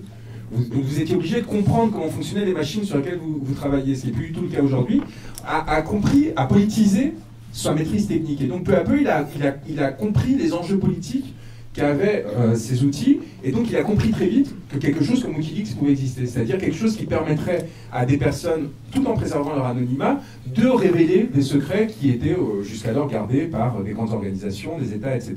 Et donc cet engagement, c'est une idée brillante, mais qui est précurseur, qui a après été succédé par toute une série d'autres institutions qui l'ont imité, ne lui permettait pas en soi d'exister. Même si vous avez les plus grandes informations, si vous n'arrivez pas à les diffuser, bah, ça ne sert à rien. Et donc il s'est d'abord, dans un premier temps, mis en partenariat avec le New York Times, Le Monde et compagnie, pour sortir ces informations, pour gagner en notoriété. Pour permettre, et en fait très rapidement, il en est sorti parce qu'il a bien vu comment ces organisations fonctionnaient. C'est-à-dire qu'immédiatement, ces organisations commençaient à dire « Ah oui, mais ça, on ne peut pas le sortir. Ah non, mais ça, il faut le censurer. Ah mais ça, non, ça risque de mettre en danger des sources de la CIA en Afghanistan. Ah mais ça, mais... » Et à un moment, il a dit « Mais vous rigolez, quoi ?» Et donc, il a rompu ses partenariats, il a continué à publier des informations. Contrairement à ce que ces médias disaient, il n'y a jamais eu une victime à cause de Wikileaks nulle part dans le monde. Contrairement à ce qu'il... En fait, évidemment, quand vous êtes face à des appareils comme la CIA et compagnie, ils ont les moyens de protéger leurs sources très rapidement. Donc, il avait raison, mais en rompant avec ces personnes-là et en expliquant pourquoi il le faisait. C'est-à-dire en démontrant qu'ils étaient trop proches des appareils de pouvoir qu'ils étaient censés contrôler, évidemment, il s'est fait détester par ces personnes. Et donc, il a commencé, par-dessus ça, à se prendre des campagnes de délégitimation massive. Ces médias ont commencé à les suivre, par un sens de travail en propre. Au lieu d'aller enquêter sur les sujets, ils relayaient la parole de pouvoir. Ça, c'est quelque chose qui est chronique. Hein. Une anecdote personnelle, juste un point de... Moi, j'ai été accusé par Aurore Berger, la grande Aurore Berger, d'incitation à la violence début janvier. Parce que j'avais dit qu'il fallait faire trembler les responsables politiques et leur faire se rendre compte que la politique n'était pas un enjeu de carrière, mais que les décisions qui étaient prises quand vous aviez des responsabilités impactaient des millions de personnes et que donc il fallait sentir ce tremblement. Vous voyez, l'incitation à la violence. Bon, bref. Aurore, et donc elle m'a accusé d'armer les esprits. Non, mais ce qui est intéressant, pourquoi est-ce que je vous parle de ça? C'est parce qu'elle fait un communiqué qui est immédiatement repris tel quel par l'AFP. L'AFP, quasiment tout le monde sait, mais je vais quand même le dire, c'est un peu le média des médias. C'est une agence qui redistribue l'information. Quand vous lisez un article sur les sites internet du Figaro et Le Monde, les 2 tiers des articles sont sourcés AFP. Mais en fait, sont soit modifiés à la marge, soit pas modifiés du tout, sont des reprises de ce qu'on appelle les dépêches AFP. Et donc, elle fait ces communiqués qui est immédiatement repris tel quel par l'AFP, qui qui a mon numéro, hein, l'AFP, j'échange régulièrement, notamment du fait de l'affaire Assange, ne prend pas la peine de m'appeler pour dire quelle est votre réaction, pour respecter le contradictoire. Après tout, on vous accuse que de faire incitation à la violence. Moi, ça ne me dérange pas, hein, mais si j'étais quelqu'un qui était un peu plus frileux, qui avait envie de travailler dans une boîte du CAC 40 ou juste de faire ma vie tranquille, je peux vous dire que c'est le genre de truc qui provoque votre mort sociale immédiatement.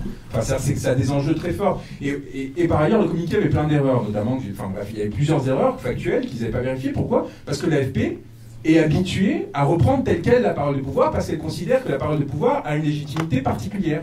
Et que donc elle n'a pas à vérifier systématiquement tout ce qu'elle produit, et qu'au contraire, elle a un rôle de relais qui doit s'appliquer au pouvoir. Ça, c'est un truc sociologique, hein. C'est pas que parce que l'AFP appartient à l'État français, quoique ça doit jouer, mais à la marge. C'est vraiment des affaires d'habitus. Et donc cette proximité, Julian se la prend en pleine tronche quand il voit qu'en fait ces médias qui étaient ses partenaires 3 mois avant, parce qu'ils ont un peu la rage contre lui, relayent toutes les campagnes médiatiques contre lui de façon systématique, même si elles sont absurdes, et il commence à dénoncer ça aussi. Bah là, vous devenez l'ennemi public numéro 1. C'est-à-dire que quand vous commencez à dénoncer les compromissions des médias, je vais vous dire que vous êtes foutus, parce qu'évidemment, qu'est-ce qu'ils font ? Ils se vengent. Ils se vengent en disant, ah oui, vous me dites qu'on est compromis, mais regardez-vous, vous aussi, vous avez, et donc ils vont fouiller dans les poubelles, et c'est comme ça que vous devenez l'ennemi public numéro 1. Mon explication, ça se passe alors que Snowden a eu, parce que c'était le coup d'un soir finalement, c'était une action en tant que lanceur d'alerte, ça n'allait pas devenir un personnage systémique, était beaucoup moins dangereux pour tous ces gens-là. Donc on pouvait beaucoup plus facilement l'héroïser. Il était beaucoup plus lisse, en quelque sorte. Moi, avec tout le respect et tout le courage qu'il a, hein, mais c'est juste pour vous montrer à quel point, en fait, l'âpreté avec laquelle est traité Julian et le fait que le personnage est très âpre pour le système existant. Alors que Snowden c'est quelqu'un de parfaitement réintégrable. À un moment, on dit, bon, bah d'accord, il a trahi, mais en fait, c'était pour la bonne cause. Et donc, on récupère, et donc, les médias peuvent se permettre de le défendre. Parce qu'ils savent qu'à terme, il réintégrera le système. Enfin, qu'on pourra le réintégrer en termes éthiques, etc. Assange, non, ça restera jusqu'à la fin de leur jour quelqu'un qui va les embêter. Donc, évidemment, du coup, le traitement ne sera jamais le même. Et Wikileaks, aujourd'hui... Pourquoi ça ? Voilà. Pourquoi Snowden pourrait rejoindre le système ? Snowden ne demande que ça, revenir aux États-Unis, avoir une amnistie qui lui permettra, Snowden le dit, hein, il veut redevenir un citoyen normal. Il n'a pas de combat politique. Lui, il a vu l'injustice, il a dénoncé. Mais il n'est pas. Alors que Julian Assange a un combat structurel. Il a un combat structurel, c'est-à-dire qu'il a vu ce que provoquait un changement technologique au sein des sociétés, qui faisait que les révélations de masse devenaient possibles, etc. Et il veut le pousser jusqu'au bout. Et jusqu'au bout, quel que soit le sujet, il va vouloir révéler à travers cet outil. C'est en cela qu'il est journaliste. C'est le combat d'une vie. Alors que, encore une fois, Edward Snowden, il le dit lui-même, il aurait rêvé, il a essayé de s'engager pendant la guerre en Irak, il aurait rêvé de servir un État qui serait juste. Julian, c'est un dissident d'intérieur. C'est quelqu'un qui restera dissident à jamais de l'Empire américain. Et moi, j'ai une autre explication pour ça. Je pense que parce qu'il est australien. Et en fait, quand il s'est fait arrêter à 16 ans puis à 20 ans, parce qu'il avait hacké le Pentagone, il s'est tout de suite rendu compte qu'en fait, son État ne le défendrait jamais. L'Australie ne le défendrait jamais. Au contraire, que l'Australie fonctionnerait comme un valet de la puissance américaine. Et qu'est-ce qui s'est passé 48 heures après qu'il était accusé de l'affaire suédoise en 2011 ? L'Australie lui a retiré le passeport. En général, votre pays, quand vous êtes étranger, que vous êtes dans une judiciaire, il faut quelque chose qui s'appelle d'être consulaire, c'est-à-dire qu'il vous envoie le consul qui vous explique qu'on va vous défendre, on va s'occuper de vous. Eux, non, ils ont retiré le passeport. Donc vous voyez bien, en fait, le parcours de Julian lui permet de comprendre le fonctionnement à l'échelle globale, hein, de ce qu'il appelle, lui, l'Empire américain, produit comme effet pour des citoyens comme lui qui essaient de s'engager dans leur espace politique, c'est-à-dire de devenir des citoyens de seconde zone, de laquelle l'État leur produira. Et ça, c'est quelque chose que moi, j'ai ressenti, et cette prise de conscience incroyable, de savoir qu'à un moment, même en France, j'étais pas protégé. Enfin, c'est-à-dire que la France ne me protégerait pas si à un moment les États-Unis décidaient de me cibler de façon plus directe, et il y a eu des épisodes où c'est intervenu. C'est quelque chose qui vous fait réfléchir et qui vous fait revaloriser l'idée d'appartenir à un grand État qui défendrait ses idées, ses citoyens, etc., qui serait capable de s'opposer. Quand vous-même vous retrouvez en situation de vulnérabilité parce que votre État a décidé de s'asservir à une puissance étrangère, vous vous rendez compte de la valeur que ça pourrait avoir de faire autrement et de la nécessité de se battre pour cet autrement. Donc lui, il a vécu avant, et je pense que ça, c'est une distinction aussi qui explique beaucoup la relation avec Edward Snowden. Alors Wikileaks aujourd'hui, en dehors de Julian, est-ce que ça continue à exister? Comment? Est-ce que l'organisation est parcellisée? Est-ce que la protection est suffisante pour qu'ils soient producteurs d'informations? Ils ont fait quand même un cadeau extraordinaire malgré eux, c'est-à-dire qu'ils l'ont enfermé dans une ambassade où du coup il y a une chose qui s'appelle quand même l'immunité diplomatique.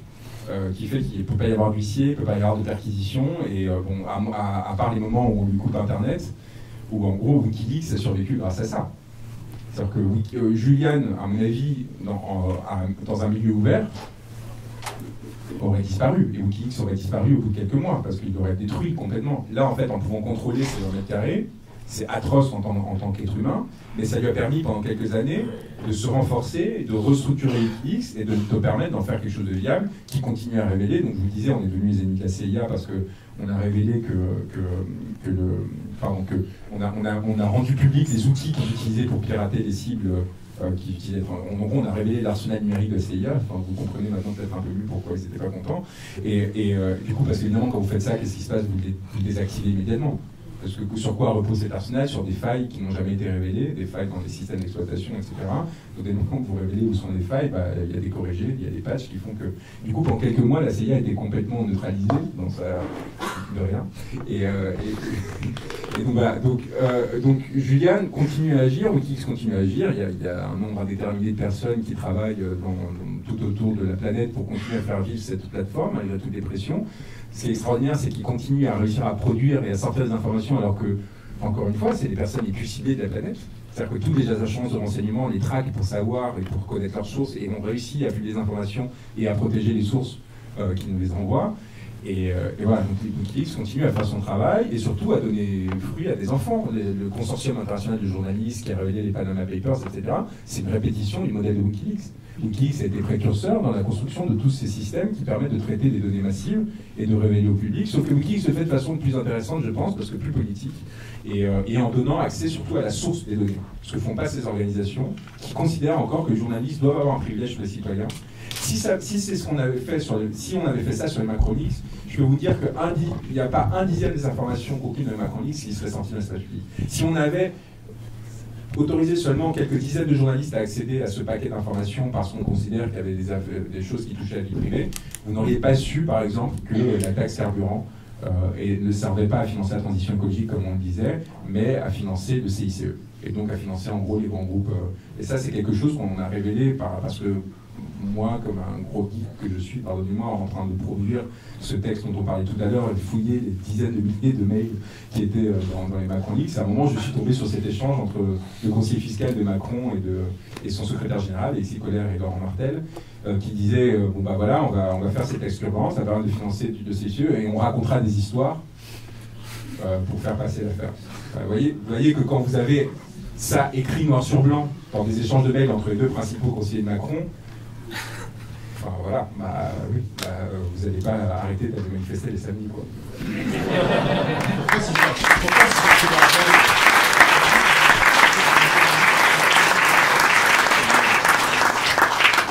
Allez-y. Donc une question, vous êtes l'avocat français de Julian Assange, est-ce qu'il y a d'autres avocats dans d'autres pays et comment ça se coordonne et sa défense justement à l'échelle européenne ou à l'échelle internationale? Merci, peut-être aussi, monsieur derrière. Vous l'avez évoqué rapidement, est-ce que vous pouvez revenir sur le lien entre les Wikileaks et les printemps arabes? Alors sur les avocats, d'ailleurs moi je suis rentré comme ça, j'étais un des coordinateurs de l'équipe d'avocats, parce qu'en fait non, je suis pas tout seul, vous inquiétez pas, on est 80. Donc c'est parce qu'il y a évidemment des procès et des affaires dans tous les pays pour essayer de faire taire. Et donc il y a quelques coordinateurs qui s'occupent justement de s'assurer qu'entre eux, et ça va de la femme de George Clooney, à Mike Clooney, dont vous avez peut-être entendu parler, à Balthazar Garzón, qui est celui qui avait fait arrêter Pinochet. En gros, dans chaque pays, vous avez des pontes de chaque pays qui participent d'une façon ou d'une autre, le plus souvent bénévolement, pour essayer de soutenir Julian, et qui se font l'objet chacun de pressions assez violentes. Hein. C'est-à-dire que l'avocate anglaise Jennifer Robinson, qui est une des plus importantes du coup, parce que c'est au Royaume-Uni, donc c'est là où la plupart des affaires se passent, a eu droit il y a 6 mois, pour dire aussi comment fonctionne la presse, a eu dans le tabloïd The Sun, donc un des journaux les plus lus du pays, a une pleine page, en couverture, une photo d'elle en train d'embrasser quelqu'un, en disant, le titre c'était l'avocate de Wikileaks embrasse un homme marié. Non mais vous voyez, et il y a une deuxième couverture le lendemain. Je veux dire, et d'ailleurs un autre avocat, bon là c'est plutôt sympa, hein, mais bon, par ailleurs, il y a quand même 2 avocats. C'est fréquent. Ouais. Enfin, ces campagnes systématiques qui vont de cambriolage, dénigrement, attaques, etc., on les a toutes connues à une échelle ou une autre. Il y a quand même eu 2 suicides et une 3e mort relativement suspecte d'avocats de Julian. Moi, j'ai vu des gens devenir fous, littéralement fous, hein, à cause de cette affaire. Et il y a eu des faits précis, par exemple, te visant toi? Oui. Oui, mais dont j'ai parlé, hein. J'ai eu des cambriolages, j'ai eu des attaques réputationnelles super violentes sur Wikipédia, dont on n'a jamais pu parler, enfin dont j'aimerais bien vous parler, mais qui me concernent que moi, qui ne sont pas intéressantes. Il y a eu des interventions, enfin moi j'ai eu droit à des histoires très, très bizarres, donc qui sont presque pas crédibles, quoi. C'est-à-dire que quelqu'un qui donne rendez-vous au fin fond du Sahel, que j'ai croisé parce que j'étais parti avec le Mon-Diplo pour enquêter pour la guerre civile de Centrafrique à Bangui, qui m'avait aidé là-bas à trouver des informations, et qui me donne rendez-vous 6 mois plus tard dans un café du 6e arrondissement à Paris, et qui arrive avec des énormes lunettes, qui enlève ses lunettes, qui a un visage tuméfié, et qui me dit j'ai parlé, fais attention à toi. Et cette personne, et elle me dit après que c'était mon agent traitant de la DGSE à Bangui en fait, et que voilà, un truc super bizarre en fait, qui est tellement bizarre que j'arrive même pas à comprendre qu'il y a vraiment de messages qui n'est pas très clair, quoi. Mais enfin, vous voyez, vous vivez des trucs comme ça, vous avez 24, 25 ans, on vous dit bon bah ok, on comprend où est-ce qu'on a mis les pieds. Donc ça c'est juste pour les avocats. Donc aujourd'hui moi je suis un des moins importants hein, dans le dispositif, parce que en France on est un peu allé au bout du truc, je m'occupais de l'ONU, on a obtenu ces décisions de l'ONU, donc maintenant c'est réglé. Et l'enjeu se joue aux États-Unis. Aujourd'hui, c'est aux États-Unis et au Royaume-Uni, en fait, ce qui est en train de se passer. Et sur la deuxième question. Exactement comme pour les Gilets jaunes. Enfin, c'est-à-dire que dès le moment que vous donnez la preuve aux personnes de quelque chose dont ils avaient l'intuition, vous les renforcez énormément dans leur capacité à se mobiliser. Donc, en l'occurrence, sur les printemps arabes, les télégrammes diplomatiques américains permettaient de prouver la corruption de Ben Ali et en Égypte du régime de Moubarak de façon très précise et détaillée. Ils donnaient des chiffres, ils indiquaient des propriétés, ils indiquaient des faits de corruption réels, qui faisaient qu'en fait, il y a eu des télégrammes diplomatiques qui ont été brandis dans les manifestations contre Ben Ali, en disant mais on a la preuve par vos propres alliés, c'est-à-dire par vous-même, que vous êtes corrompus. Et comment vous voulez qu'un régime politique survive à ça? Jusque-là, il pouvait jouer sur l'ambiguïté, il pouvait jouer sur le non-dire même, l'absence de confirmation. Malheureusement, j'en connais quelques-uns qui survivent. Mais mal, beaucoup plus difficilement. Beaucoup plus difficilement, parce que en fait, le coût devient beaucoup plus important, vous n'avez plus de crédibilité. Or, la politique et les États tiennent sur la croyance en l'autorité, en la véridicité de la parole de l'État auquel vous êtes confrontés. Je peux vous assurer qu'il n'y a pas un État qui tient en mettant un policier derrière chaque citoyen pour s'assurer qu'il traverse bien qu'il traverse bien avec les rues. Vous êtes obligé à un moment d'être dans un rapport de fiction qui va faire que vous allez avoir peur de la sanction, que vous allez avoir une croyance positive et négative en l'État, c'est-à-dire soit peur de sanctions si vous partez sur le côté, et à l'inverse, envie de récompenser ce pouvoir qui en effet vous permet de maintenir une certaine intégrité dans votre espace, etc. Donc dès le moment que vous démontrez que cet État-membre, et moi en l'occurrence de façon systémique, avec des affaires de corruption massive, etc., vous donnez une arme immense à la population pour légitimer sa colère et pour empêcher que les appareils de propagande recouvrent cette colère et les écrasent. Ce qui est un peu en train d'arriver avec les Gilets jaunes. C'est-à-dire que les Gilets jaunes, là, il y a un écrasement du mouvement social, parce qu'au bout de plusieurs mois de mobilisation, peu à peu, le système reprend la main et recommence à diffuser. On a bien vu avec cette affaire d'antisémitisme et la une du Monde de cet après-midi, c'était hallucinant. C'est-à-dire comment ils ont pris tout de suite, vous voyez, un fait très secondaire par rapport à la masse de personnes qui sont mobilisées, etc. Pas secondaire dans le terme de gravité. Je parle vraiment en termes de hiérarchisation de l'information, mais tout de suite, ils ont senti le truc, ils l'ont pris. Et c'est devenu le sujet qui permettait de qualifier les Gilets jaunes, etc. Vous voyez, ce genre de choses, si vous avez la factualité avec vous, qui permet de démontrer que tout ça c'est de la propagande, si par exemple on avait les échanges entre Castaner et Macron, ou même au sein du Monde, au sein de la rédaction, pour voir comment en fait cette décision cet événement a été mis en avant, et qu'on démontrait qu'en effet, ça répond à une manipulation, évidemment vous les faites tomber. Mais tant qu'on n'a pas ça, et qu'on peut seulement dire l'évidence, mais vous êtes en train de nous manipuler, mais qu'on n'a pas la preuve qu'en effet c'est une volonté de manipuler, que c'est pas parce que vous rentrez dans une discussion sans fin, vous rentrez dans la démocratie délibérative à la Macron, dans laquelle en fait on peut tout embobiner et finir par faire croire que le noir est blanc, que le blanc est noir, et finir par faire taire la conflictualité sociale et du coup faire taire les oppositions. Donc voilà, c'est comme ça que Wikileaks a eu un rôle qui a été par ailleurs discuté par de nombreux chercheurs et qui a été mis en avant. C'est des chercheurs qui ont commencé à dire ça, qui ont rappelé en fait, en revenant à la source des mobilisations, à quel point ça avait été un des facteurs importants qui avait permis à ces mobilisations de se renforcer et d'en effet devenir pas seulement des éruptions, mais des facteurs de changement structurel pour ces pays. Alain Dudiès et puis ensuite. Alors il y a deux questions qui me viennent en tête. Je me disais que cette soirée fonctionne comme un rappel.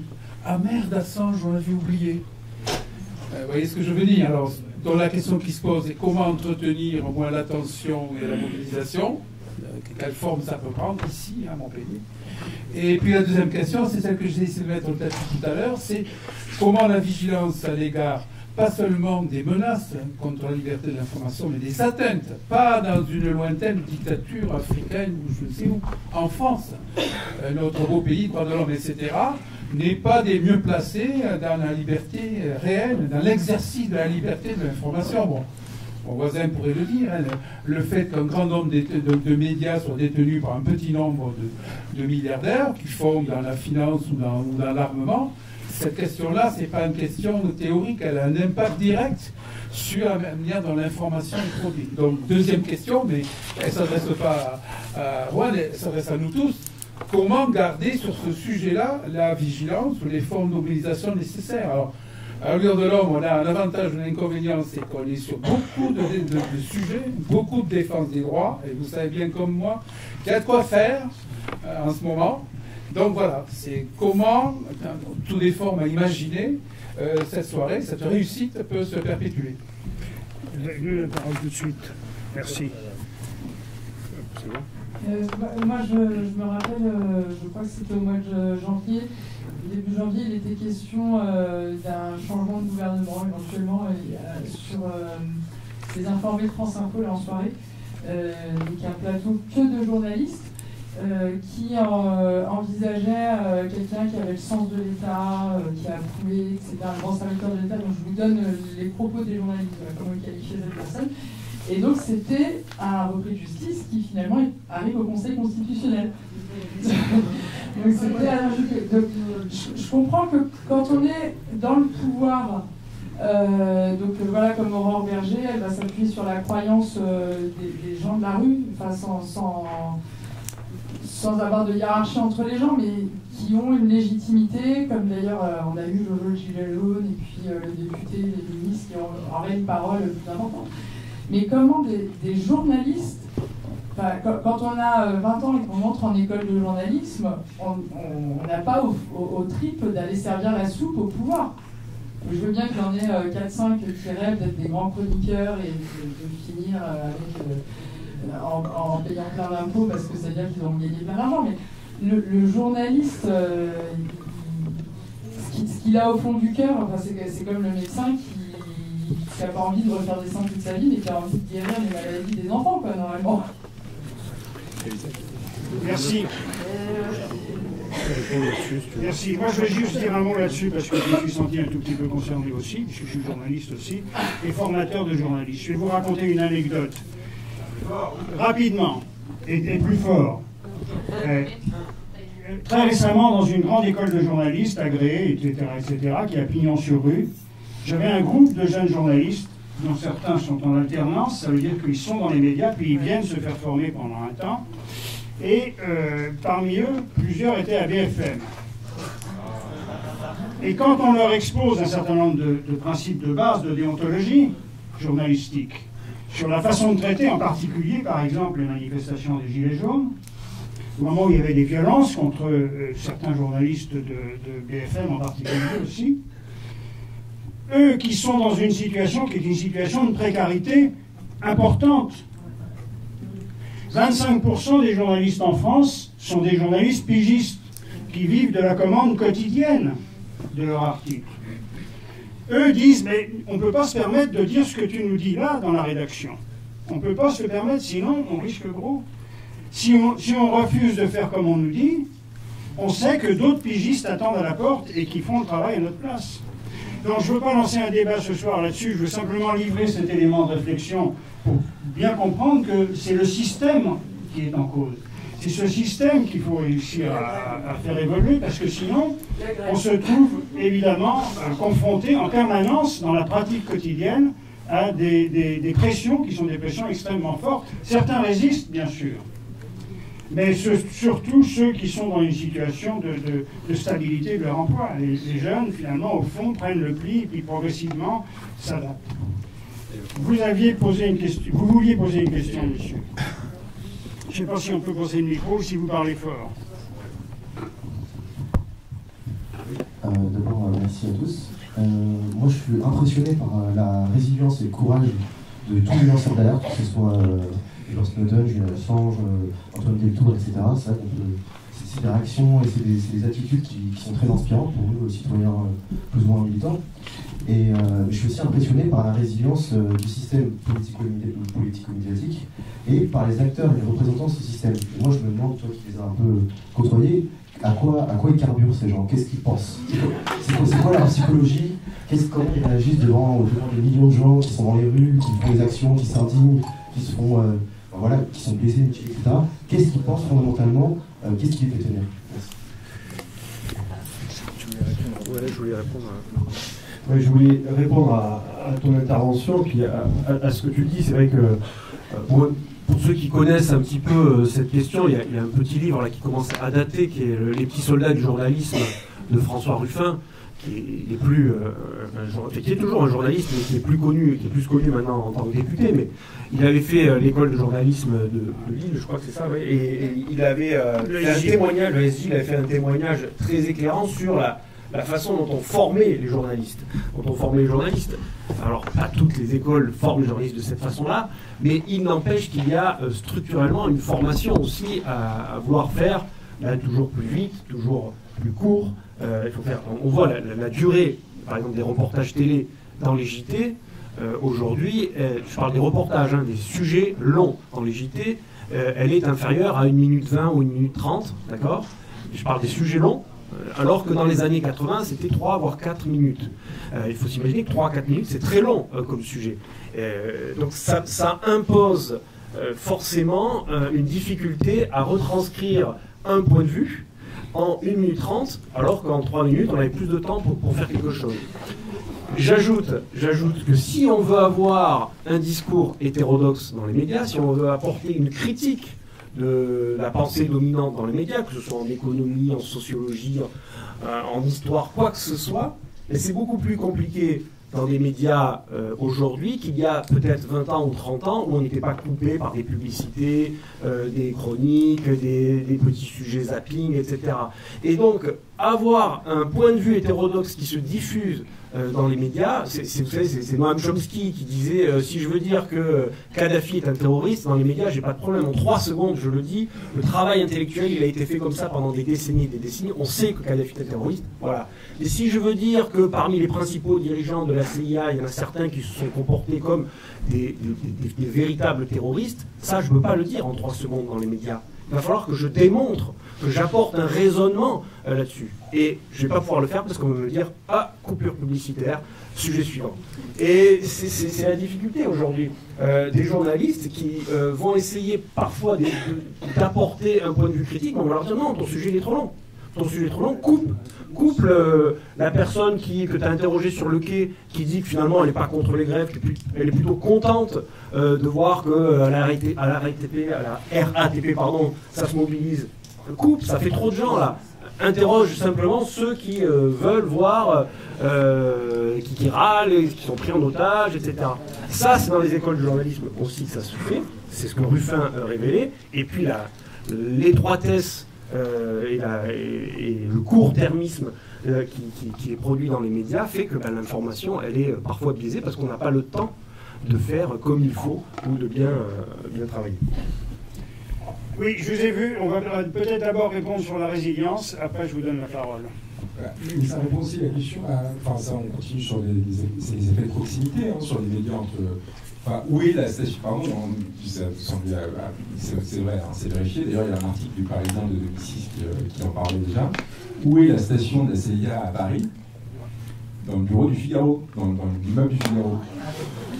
au 4e étage du bâtiment du Figaro, au 14 boulevard Haussmann, c'est la CIA. Du -1 au 3, c'est le Figaro. Du 5 au 7, c'est le Figaro. Au 4e,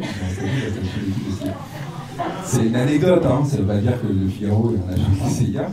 Mais vous imaginez bien, du coup, ça fait quoi? C'est-à-dire qu'il doit bien y avoir des agents de la DGSI quelque part dans le bâtiment aussi pour contrôler la CIA. Quoique, ça c'est Le Monde qui l'a révélé en 2018, il y a 150 agents de la CIA à Paris, et il y avait 4 agents de la DGSI qui sont censés les surveiller. Et je pense que Le Monde finissait à Elliott en disant mais ils n'ont même pas réussi à mettre sur écoute leur chef de station. Quoi. Donc, enfin, la DGSI n'a pas réussi à mettre sur écoute le chef de station de la CIA.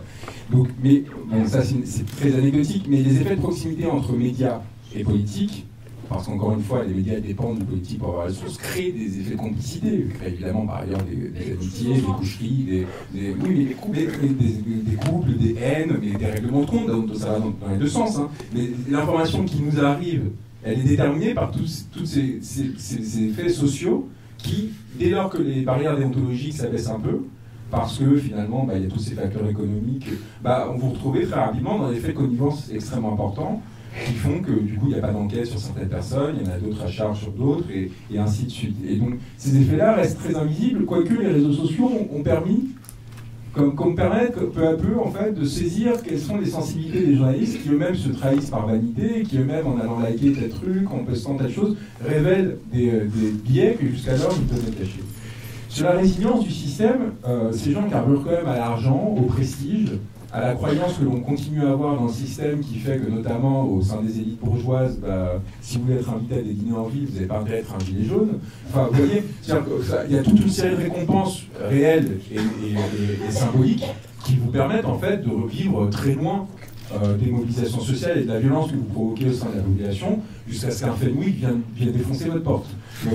D'où derrière, évidemment, l'hystérie médiatique et politique qui s'est prise dans tout Paris, parce que tout d'un coup, des personnes osaient aller les chercher là où ils étaient, ce que M. Macron avait demandé 6 mois avant, en pensant que jamais personne n'oserait. Parce que finalement, en fait, l'Élysée, il avait les moyens d'État. Vous voyez, et à un moment, en fait, ils disent, non, pardon, merde, mais on était, en fait, peut-être qu'ils vont vraiment venir. En l'occurrence, ils ont eu de la chance, les personnes qui étaient allées là avaient aucune envie d'aller les chercher, mais juste, ils étaient dans un délire un peu, post-manif, et bon, je ne reviendrai pas, en fait, j'ai assisté à l'événement, qui était assez joyeux et carnavalesque, mais pour dire que c'était pas du tout des personnes qui venaient chercher Griveaux, l'agresser ou quoi que ce soit, c'est des personnes qui ont été prises en fait dans un mouvement un peu d'adrénaline, et dès le moment qu'ils l'ont fait, on a senti leur visage devenir livide, et ils sont, 3 minutes après, ils sont en train de courir comme des lapins par peur de se faire choper.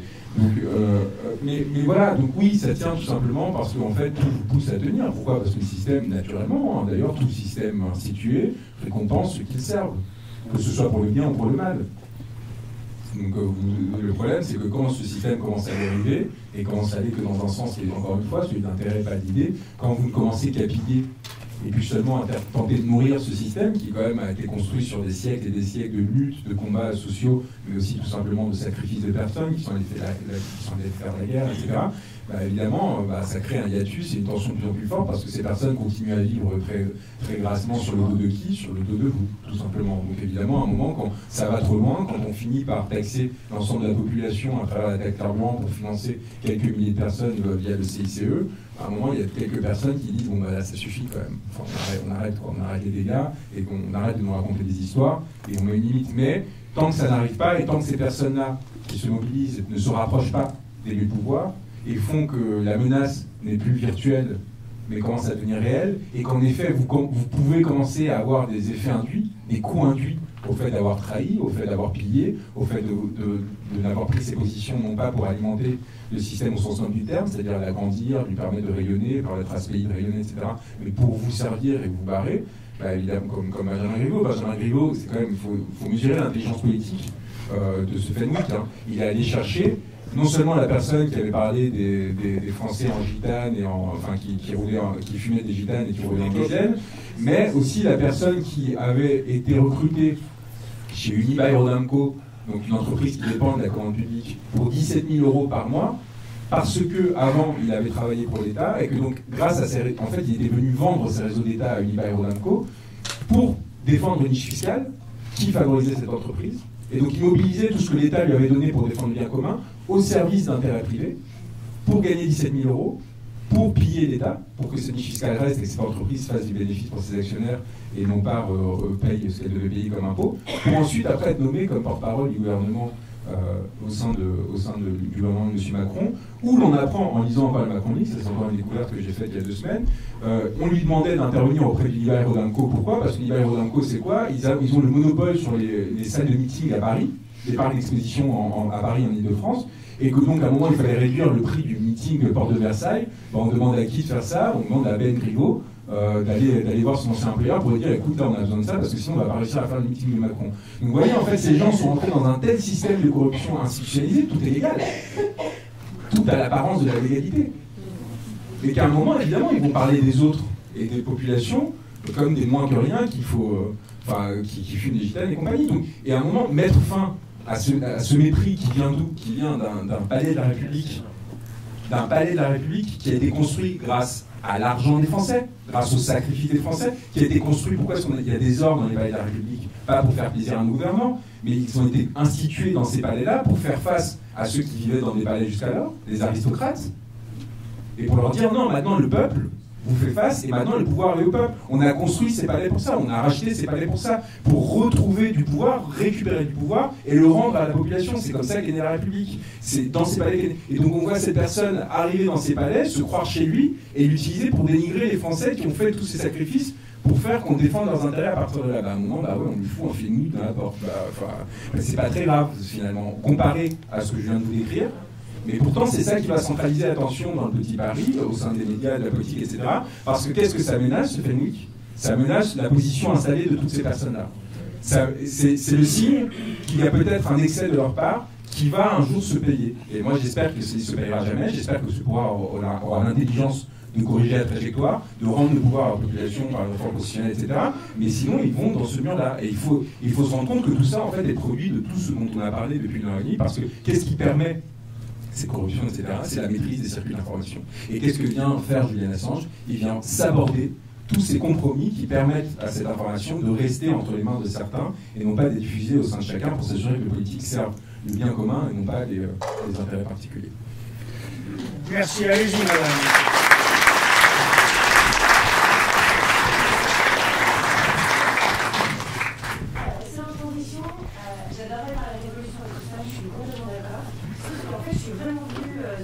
Parce que je suis hyper concernée par la question de Julian Assange. On parlait avec des amis militants il y a quelques semaines en se disant on est vraiment des sous-mers si on laisse se faire crever dans des conditions atroces comme ça, on fait rien. La question ce soir est super simple, c'est qu'est-ce qu'on fait? Est-ce que la page United for Assange elle vaut quelque chose? Elle appelle à un mouvement de masse à Londres le 10 mars. Qu'est-ce que ça vaut? Qu'est-ce qu'on peut faire? Voilà, je pense qu'on est quand même pas mal d'être concernés dans cette question-là. On n'a pas tous pu venir à Montpellier ce soir, mais il y a quand même du monde derrière qui est prêt à se bouger. Et se bouger tout le temps, comment qu'est-ce qu'on fait? À quoi ça sert d'aller à Londres? Je disais en fait, si on sort devant l'ambassade en disant hey, salut, libérez Assange, ils sont là de rire, en disant on manque que ça, nous on travaille tout dehors. Côté anglais, c'est un peu pareil, quelque part, c'est ouais, on n'a pas la main dessus, mais si on met la main dessus, de toute façon on va le jeter, donc c'est pas nous qui retient. Et du coup, c'est quoi le message et qu'est-ce qu'on peut faire en fait pour lui, tout simplement? Merci. Madame, vous étiez mieux derrière. Juste une petite question. J'ai appris ça va être sur Internet, donc je ne sais pas si c'est valable. Le gouvernement américain pensait traduire Julian Assange en août, mais qui voulait garder les chefs d'inculpation secrets, parce que comme il est tellement intelligent, très bon investigateur, est-ce que vous savez quelque chose là-dessus? Là-dessus, très rapidement, ça rajoute aux difficultés qu'on a eu à défendre. C'est-à-dire que pendant des années, on nous a aussi dit mais non, il est accusé de rien pour raconter n'importe quoi. Et c'est-à-dire qu'il a fallu une erreur de. Nous, on savait qu'il y avait ces accusations parce qu'il y a toute une série de signaux faibles, mais qui n'étaient pas assez probants pour les journaux auxquels on parlait. Donc il a fallu qu'il y ait une erreur du procureur américain qui a, en fait, dans une affaire parallèle, a mentionné le fait que Julian Assange était en effet accusé de ce dont on parlait, d'espionnage, et qu'en effet, du coup, s'il sortait de l'ambassade, il serait extradé. Il serait extradé pour qu'enfin nos médias, qui sont quand même payés pour enquêter, pour aller chercher la vérité, se sont rendus compte qu'en effet Julian risquait, s'il sortait de l'ambassade extradé, que les 50 policiers qui étaient postés autour de l'ambassade n'étaient pas là juste pour faire du tourisme et pour guider les touristes. Vous voyez, mais vous imaginez l'usure pendant des années face à des journalistes qui me disent mais non, mais est-ce que vous avez la preuve que Julian va se faire extrader s'il sort d'ambassade. Et donc, et s'il n'y avait pas eu cette erreur, moi j'aurais encore cette question qui me serait posée. S'il n'y avait pas eu cette erreur à un moment de l'appareil américain, alors c'est une évidence, évidemment. Donc il y a 1000 éléments qui parlent de pour eux. Ça aurait été. Donc, ayez toujours ça en tête. Face aux les complotistes, c'est pas nous, hein, c'est eux, parce qu'ils pensaient qu'il y avait un complot qui faisait que nous on inventait une sorte d'accusation fantôme pour permettre à cet homme de bénéficier d'un loyer gratuit dans 20 mètres carrés par l'ambassade d'Équateur. Ou alors trouvez-moi un argument rationnel pour expliquer l'acte de. Donc les 2 premières années, à la limite, vous pouvez dire, mais voyez bien, c'est pour échapper à l'affaire de viol, etc. Quand il n'y a plus l'affaire du viol, ils sont retrouvés complètement coincés dans leur délire à eux, dans leur délire complotiste à eux, mais pendant des années, on s'est retrouvés face à cet épuisement. Et j'en parle là parce qu'ils font. C'est pareil pour les Gilets jaunes, c'est pareil pour. En fait, c'est des leçons qui servent pour toute mobilisation. On parle de Julian là, mais c'est quelque chose qu'il va falloir que vous intégrez, que vous gardiez en tête, parce qu'à n'importe quelle lutte à laquelle vous allez participer, vous allez être confronté exactement les mêmes effets de système, avec exactement les mêmes résultats. Et sur quoi faire 1000 choses. Ça va d'écrire à son député, à aller manifester devant l'ambassade des États-Unis à Paris ou au consulat le plus proche que vous connaissiez, en passant par, si vous avez de l'argent, oui, aller faire une visite à Londres, faire des dons à Wikileaks pour leur permettre de payer les personnes qui travaillent auprès d'eux pour vous informer, commenter sur Twitter, sur Facebook, aller contacter les journalistes qui traitent de cette affaire, leur dire pourquoi est-ce que vous ne parlez pas de cette affaire, pourquoi vous n'êtes pas mobilisé, écrire au directeur de la rédaction pour leur dire mais pourquoi est-ce que vous ne faites pas une campagne pour libérer un de vos collègues, c'est quand même un journaliste.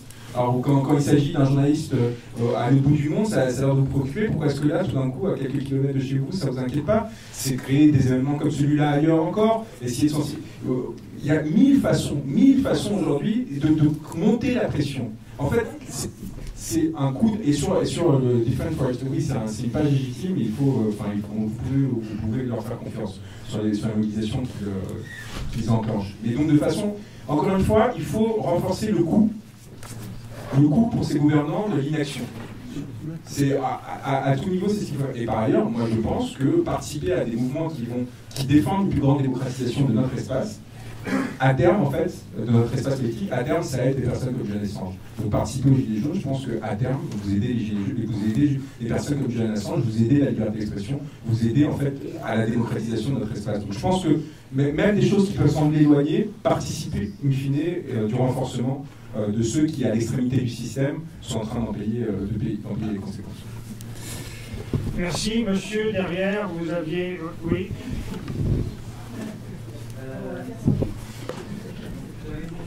Julian Assange et Edward Snowden, c'est des gens qui sont très médiatisés, qui ont un grand capital culturel, social, technique, peut-être financier. Donc ces deux personnages un peu romanesques qui travaillent dans l'industrie, les nouvelles technologies, c'est le cas des mobilités plus puissants en termes de budget aujourd'hui. C'est des gens qui ont mis en question l'utopie de John Perry Barlow, de l'espace libre des années 90. Et donc il y a un côté très médiatisé. Donc ma question c'est la vie réelle des lanceurs d'alerte, c'est-à-dire ces informations qui sont de second ordre et qui, d'après Mitterrand, n'ont pas à d'être en médias, c'est tout ce qui est un peu de l'ordre du fait divers. Parce qu'il y a beaucoup écrit sur la il y a quelqu'un qui va l'appeler, c'est nous dire qui parle. Ce côté non médiatisé, pour tous les lanceurs d'alerte en fait, qui ne sont pas très médiatiques, qu'est-ce qu'on en fait? Et donc là, je pense par exemple à Denis Robert, le film qui a été fait où on voit toutes les pressions de ce journaliste qui lui a défendu. Je pense à Karim Ben Ali pour le montage. Je suis retrouvé dans une merde noire pour le boulot. La CGT, je crois, la soutenue, mais c'est quand même très compliqué. Chez Simani, qui a coopéré, je crois, avec Julian Assange, qui a quand même été dans une situation très compliquée. En termes de soutien, comment tout ça, c'est encore ou des gens comme, je ne sais plus, en conseil régional d'Aquitaine, qui avait écrit un bouquin un peu, je sais pas si c'est joué justement, et à Marseille, pareil, conseil départemental, un lanceur d'alerte, qui pareil, après a été évincé de la fonction publique territoriale.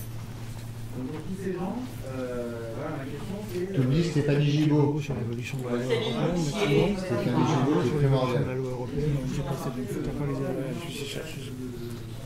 Jusqu'à quelle heure? Jusqu'à quelle heure? J'ai rien décidé, mais enfin, 2h30. Merci, monsieur. On a noté, on va répondre après. C'est vous qui aviez demandé la parole. Oui, monsieur. Non, pour revenir à Assange, justement, tu disais tout à l'heure qu'il y avait une pression grandissante des États-Unis sur l'Équateur. Donc moi, ma question toute simple, c'est qu'est-ce qui empêche l'Équateur aujourd'hui de remettre Assange aux États-Unis, aux Américains, et qu'est-ce qu'on... Enfin, ça revient à ce que disait la jeune femme. Qu'est-ce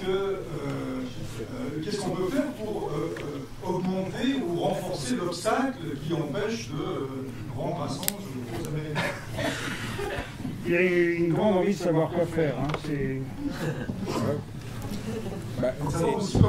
de savoir aussi qu'est-ce qui empêche les Équateurs de le donner demain matin. Et, donc je dis juste, il y a une grande envie de savoir quoi faire, et parce que il n'y a pas de réponse simple, en fait, tout simplement. Parce qu'en fait, il n'y a pas d'acte héroïque qui va permettre de tout résoudre. Donc évidemment, en fait, on est obligé d'agir, c'est ce qui est positif. D'ailleurs, il faut agir collectivement, avancer par petits pas sur plusieurs fronts à la fois, et chacun tenter d'apporter ce qui fait la beauté aussi du combat, quelque part. Si Macron avait décidé en claquant de doigts d'accueillir Julian, vous voyez bien en plus le bénéfice qu'il en aurait retiré. Sur la question des lanceurs d'alerte, je pense qu'ils se renforcent mutuellement. Moi, j'ai beaucoup échangé avec certains d'entre eux. Il faut créer des structures. Pour moi, le plus important, et d'ailleurs, Wikileaks a participé à la création de Julian Assange d'un fonds qui s'appelle Courage Fund, qui est censé appuyer les lanceurs d'alerte, justement, en leur donnant un appui juridique, financier, même physique et social, dès lors avant qu'ils révèlent ou après qu'ils révèlent, afin de les accompagner. En France, on est en train d'essayer de construire des maisons des lanceurs d'alerte, qui vont faire que régionalement, parce qu'en fait, le plus important pour les lanceurs d'alerte, encore une fois, Julien n'est pas un lanceur d'alerte. Un lanceur d'alerte a souvent envie de retrouver sa vie d'avant. Antoine de Tours, il a retrouvé un travail après, et il était quelque part soulagé d'avoir passé cette étape, parce que lui, il avait vu un scandale énorme qui avait amené au LuxLeaks, mais c'est pas sa vie n'est pas de révéler des scandales. Lui, il avait envie d'avoir une vie normale, mais juste de pouvoir vivre une vie normale en ayant un moment, en ne participant pas à un système injuste. Et quand il a vu l'injustice, il a voulu la dénoncer et continuer sa vie comme Edward Snowden. Par contre, évidemment, ça a tellement marqué qu'il est resté impliqué, et donc c'est un des promoteurs de ce projet de lanceur d'alerte qui vise à éviter quelque chose. C'est notamment le plus violent pour les lanceurs d'alerte, c'est l'isolement. Et c'est pour ça que c'est important ce que vous dites sur la visibilité des lanceurs d'alerte. En effet, Julian a une visibilité très forte, parce que ce qu'il a révélé est tellement énorme que naturellement ça a donné un impact mondial, ce qu'il a aidé à faire révéler. Mais il y a des personnes qui en effet ont moins de valeur et qui à des échelles moins importantes ont eu un courage immense de s'opposer, parfois même seulement à leur chef de bureau au sein d'une entreprise, et qui ont vu leur vie détruite à cause de ça dans la visibilité la plus complète. Pourquoi? Parce que parfois des médias qui n'ont pas le courage de Wikileaks, mais Wikileaks ne pouvant traiter que des infos à l'échelle mondiale, ne pouvait pas intervenir à cette échelle-là, par exemple, les ont laissés dans la mouise tout seuls et n'ont jamais sorti l'information. Donc il y a des gens qui ont voulu lancer l'alerte, qui n'ont pas pu le faire et qui ont quand même vu leur vie détruite, par exemple. Là, il faut y penser. Et donc, c'est pour ça qu'il faut avoir une pensée systémique. Penser à ce qui peut faire que, de façon systémique, ces personnes aient des débouchés, créer des organisations médiatiques et autres qui permettent aux informations de sortir, qui ne laissent pas ces personnes faire des sacrifices qui ne servent à rien. Et pour ceux qui ont réussi à sortir l'information, les accompagner. Les syndicats jouent leur rôle, les maisons de lanceurs d'alerte qu'on essaie de construire jouent leur rôle. Si une autre force politique arrive au pouvoir, si évidemment Macron ne le fera pas, il faudrait adapter la législation, parce qu'on a parlé de la loi sur les lanceurs d'alerte, de la directive européenne, mais la loi Sapin, qui est censée protéger les lanceurs d'alerte, c'est un scandale. Wikileaks, et là c'est une déclaration officielle, si vous voulez être lanceur d'alerte, faites exactement l'inverse de ce que vous demande la loi Sapin, parce que la loi Sapin va vous exposer à des représailles à toutes les échelles. C'est-à-dire qu'en gros, la loi Sapin vous demande, pour être reconnu comme lanceur d'alerte, de dire et aux autorités qui risquent de vous sanctionner ou de vous menacer, que vous étiez lanceur d'alerte. Enfin, c'est une tautologie complètement délirante, en fait. C'est vraiment ce qu'on appelle une loi scélérate, qui, en donnant l'impression de défendre une cause, fait tout pour la détruire. La loi sur le secret des affaires, j'en parle pas, mais bref. Donc évidemment, il faudrait adapter toute cette législation, et en tant que citoyen, il faut réfléchir, et si certains d'entre vous participent aux associations des constituantes et compagnie, à réfléchir à comment adapter le droit français pour permettre de protéger ces personnes-là. De la même façon, si vous connaissez un lanceur d'alerte, ou si vous avez entendu parler d'un lanceur d'alerte, pensez à leur écrire pour les remercier.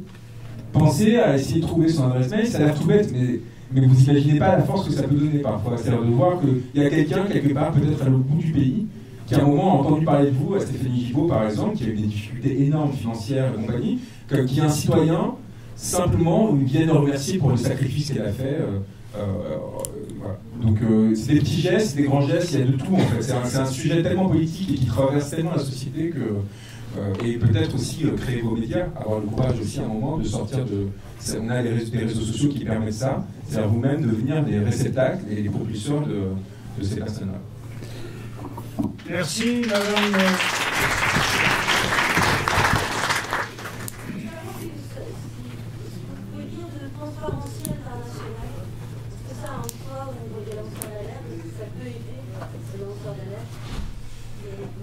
Alors peut-être avant de répondre sur Transparency International, je voudrais aussi donner la parole à Jolan, d'Amnesty International, qui l'a demandé depuis un petit moment. Bonsoir. Je voulais juste réagir par rapport à ce que vous disiez tout à l'heure, par rapport au fait que c'est difficile d'être lanceur d'alerte. Et je voulais prendre une photo tout à l'heure. Nous, à Amnesty International, il y a plusieurs sources, plusieurs documents qui ont été publiés par Wikileaks qui nous ont permis d'avoir des preuves en fait, de ce que nos propres sources nous disaient dans les pays concernés, notamment en Irak, en Afghanistan. Et c'est grâce à Wikileaks qu'on a réussi à avoir de véritables preuves et mener des vrais combats qui ont fonctionné. Donc je pense que, j'espère que Julian Assange est au courant que grâce à lui, il y a énormément d'affaires qui ont pu être résolues par des organisations comme Amnesty International. Donc nous, on a continué à le soutenir en publiant régulièrement des articles sur notre site le concernant et en essayant de soutenir au maximum Wikileaks. Donc voilà, j'espère que vous pourrez lui dire ou qu'il est déjà au courant de ça, mais c'est pour nous très important ce site et tous les lanceurs d'alerte. Voilà.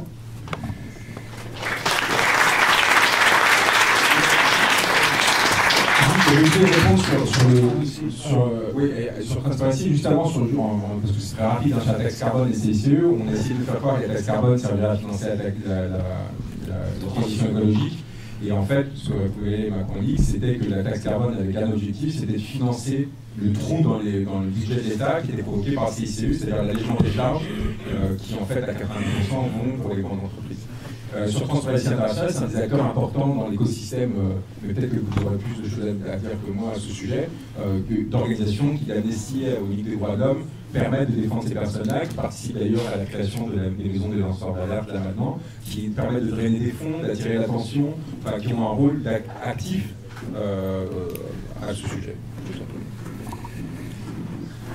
Sur Transparency, je ne sais pas si... Sur Transparency, Alain ? C'est autre chose. Non, c'est pas Transparency, c'est tout autre chose. Alors, je me disais qu'il fallait essayer d'avancer d'un tout petit pas, donc je me lance. Un petit texte qui pourrait constituer un appel, et donc vous m'excuserez si ce n'est pas la formulation d'un contenu exactement la vérité ou la pertinence attendue, mais allons-y.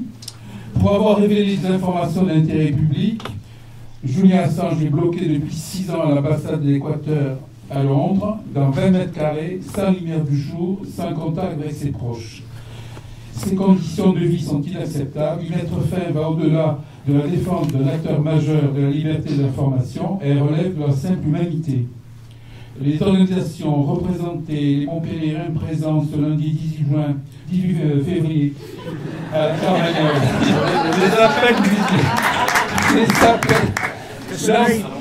c'est un appel, et c'est là que c'est pertinent, pour que Julian Assange retrouve au plus vite sa pleine liberté, sa capacité à poursuivre son travail et à faire face et à bénéficier des protections contre les attaques dont il est la cible.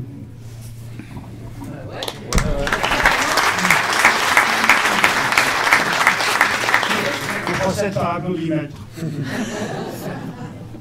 Allez-y.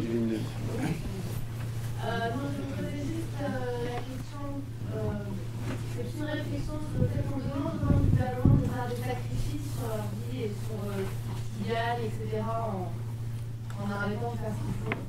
Je me demande juste si nous, on est prêts à faire ces sacrifices au sein de nos petites cellules, par exemple un médecin, par rapport aux institutions qui vendent l'institutrice, par rapport au fait qu'elle distribue un peu la propagande de l'éducation nationale aux enfants, un prof d'histoire qui a donné des pauses d'information aux élèves, ou même pour l'artiste, quand en fait on a besoin des subventions de l'État pour faire des spectacles, à quel moment est-ce que vraiment nous tous on est prêts à faire des sacrifices, on leur demande de faire. Et vous me demandez juste si en fait c'était pas ça qu'il fallait faire avant de leur demander à eux de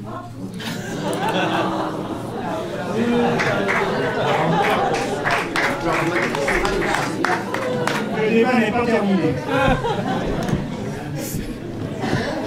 Autre question. C'est très mignon.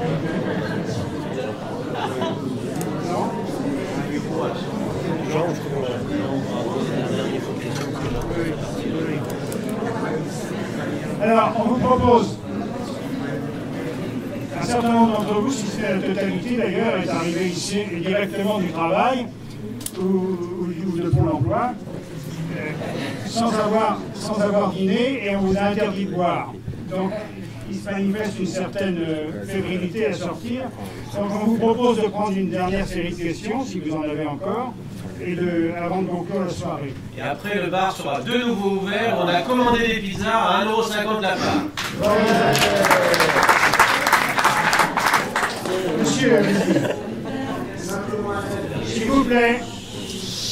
Simplement, sur la vie, vous racontez ce qui a été dit par monsieur qui représente vous racontez pour suggérer quelque chose. Si vous vous levez, votre voix portera plus et on ne vous prendra pas votre place assise. Simplement pour suggérer quelque chose à la personne qui a proposé son appel. C'est de demander carrément à la France d'accueillir. Et non pas de laisser ça dans un flou, si vous voulez. Demander à la France d'accueillir Assange, je lui propose la protection française. Ah, bon, le bruit. Est-ce que c'est pertinent? C'est ça, voilà. Madame. Dernière question. J'ai une question par rapport à la mobilisation que vous essayez de créer ce soir, et j'entends que c'est très important d'avoir l'opinion publique pour Julian Assange, mais est-ce que les arcanes du pouvoir ont quelque chose à faire de l'opinion publique encore aujourd'hui?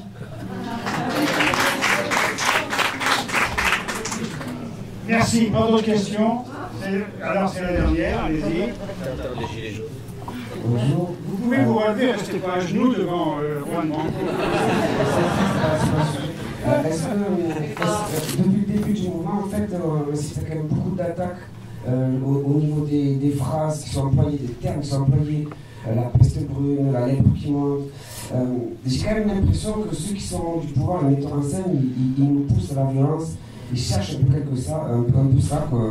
Donc est-ce que vous, à votre niveau, vous pensez que c'est voulu, ce mouvement d'exigence qui a été créé? Est-ce qu'ils veulent une révolution? Mettons, il avait sorti son bouquin là, Macron, Révolution. C'est bon, il y a plein de gens qui sont manipulés et tout ça. Est-ce que c'est voulu d'après vous ou... Moi j'ai l'impression que c'est une bête qu'ils ont créée qui leur échappe un peu comme Frankenstein. Mais c'est pas que je vous le dis complètement, mais plein de gens se posent la question, du coup c'est pour ça. Je vais avoir votre avis dessus. Merci. Alors. Non, ils ont vraiment peur. Hein. Enfin, ils ont vraiment eu peur. Et quand ils parlent de peste lèpre qui monte, etc., c'est parce qu'ils ont tellement peur qu'ils essaient d'écraser par tous les moyens possibles, y compris les plus ridicules, parce qu'ils sont désemparés. Ils ne savent pas comment gérer ce qui leur arrive, en fait. Ils se trouvent complètement perturbés par quelque chose qui leur échappe des mains, en fait. Qui ne l'est pas parce qu'ils l'auraient contrôlé, juste parce qu'il y a quelque chose qui s'appelle le peuple, qu'ils pensaient contrôler, à travers un système de démocratie libérale qui est issu d'un modèle bourgeois du 19e siècle, dans lequel en fait vous suivez les préceptes de la bourgeoisie sans jamais prendre en compte vraiment en considération la parole populaire, et qu'ils avaient réussi, même y compris avec le référendum de 2005, quand ils perdaient des élections, à réimposer leur volonté. Et à un moment, en fait, ils se rendent compte que là, ils sont en train de perdre prise. Et cette force extraordinaire, c'est pour ça que moi, il faut agir dans le système, et moi je crois vraiment au fait que le changement de système et le bouleversement de ce système existant, c'est la meilleure porte de sortie pour des gens comme Julian. C'est vraiment par là, en fait, parce que dès le moment que vous allez démocratiser le rapport politique, évidemment que la première chose que les gens vont vouloir faire, c'est régler les injustices. Et quelles seront les injustices à régler? Parmi mille autres, il y aura la situation de Julian qui n'est dans cette situation-là que parce qu'il il emmerde les gens puissants. C'est que pour ça qu'il est là. Donc dès le moment que vous les sortez de leur position et que vous recréez un système beaucoup plus horizontal, avec une nouvelle démocratie parlementaire, etc., avec une parole du peuple, bah vous allez nécessairement produire des effets très très forts sur ces gens-là qui seront en fait quelque part leur rendre ce qu'ils nous ont donné. Parce que ce que nous ont donné les gens comme Wikileaks, avec le courage qu'ils ont eu, c'est une capacité à se saisir de notre destin en ayant une saisine sur le rapport à la vérité, en ayant un accès à la vérité qui était beaucoup moins filtré, qui nous permettait de mieux savoir quels étaient les systèmes qui s'imposaient à nous. Je trouve que ce serait un magnifique service à leur rendre que de, en effet, reprendre notre destin entre nos mains et d'aller les sortir de là où ils sont grâce à ce pouvoir qu'on aura récupéré. Voilà, tout simplement.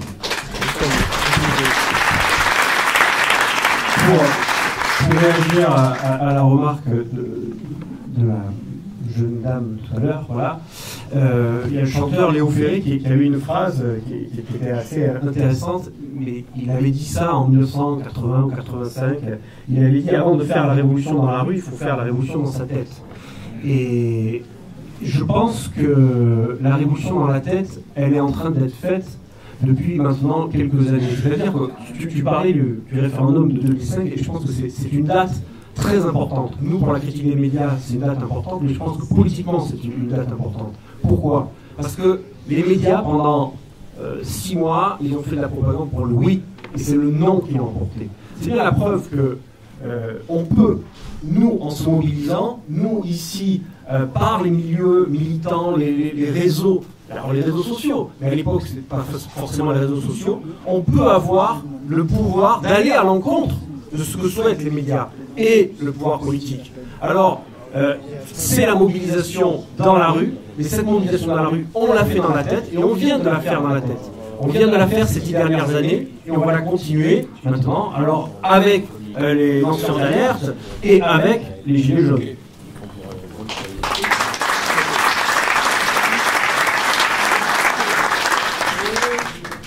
Merci, donc comme on l'avait annoncé, on va s'en tenir là. Je voudrais quand même signaler, puisque ça a été d'ailleurs soulevé pendant la soirée, que Juan Branco est aussi l'auteur d'un certain nombre de livres qui ne sont pas en vente ici ce soir. C'est des publicités directes. Mais il n'y avait pas la place, il faut repousser les murs de la Carmagnole. C'est le premier mois d'existence déjà. Il est l'auteur de L'Or de la morale. L'Or du monde, pardon. L'Or du monde. Ça pourrait être L'Or de la morale. D'un petit livre qui est ici, mais qui n'est pas à vendre, qui s'appelle Contre Macron. Et de ça. Et je ne révélerai pas le nom de l'éditeur de Contre Macron, mais par contre, je révélerai le nom de l'éditeur si mes informations sont exactes. Pour la suite de Contre Macron, qui s'appellera Crépuscule, au diable Vauvert, et Margan Majorité est derrière nous.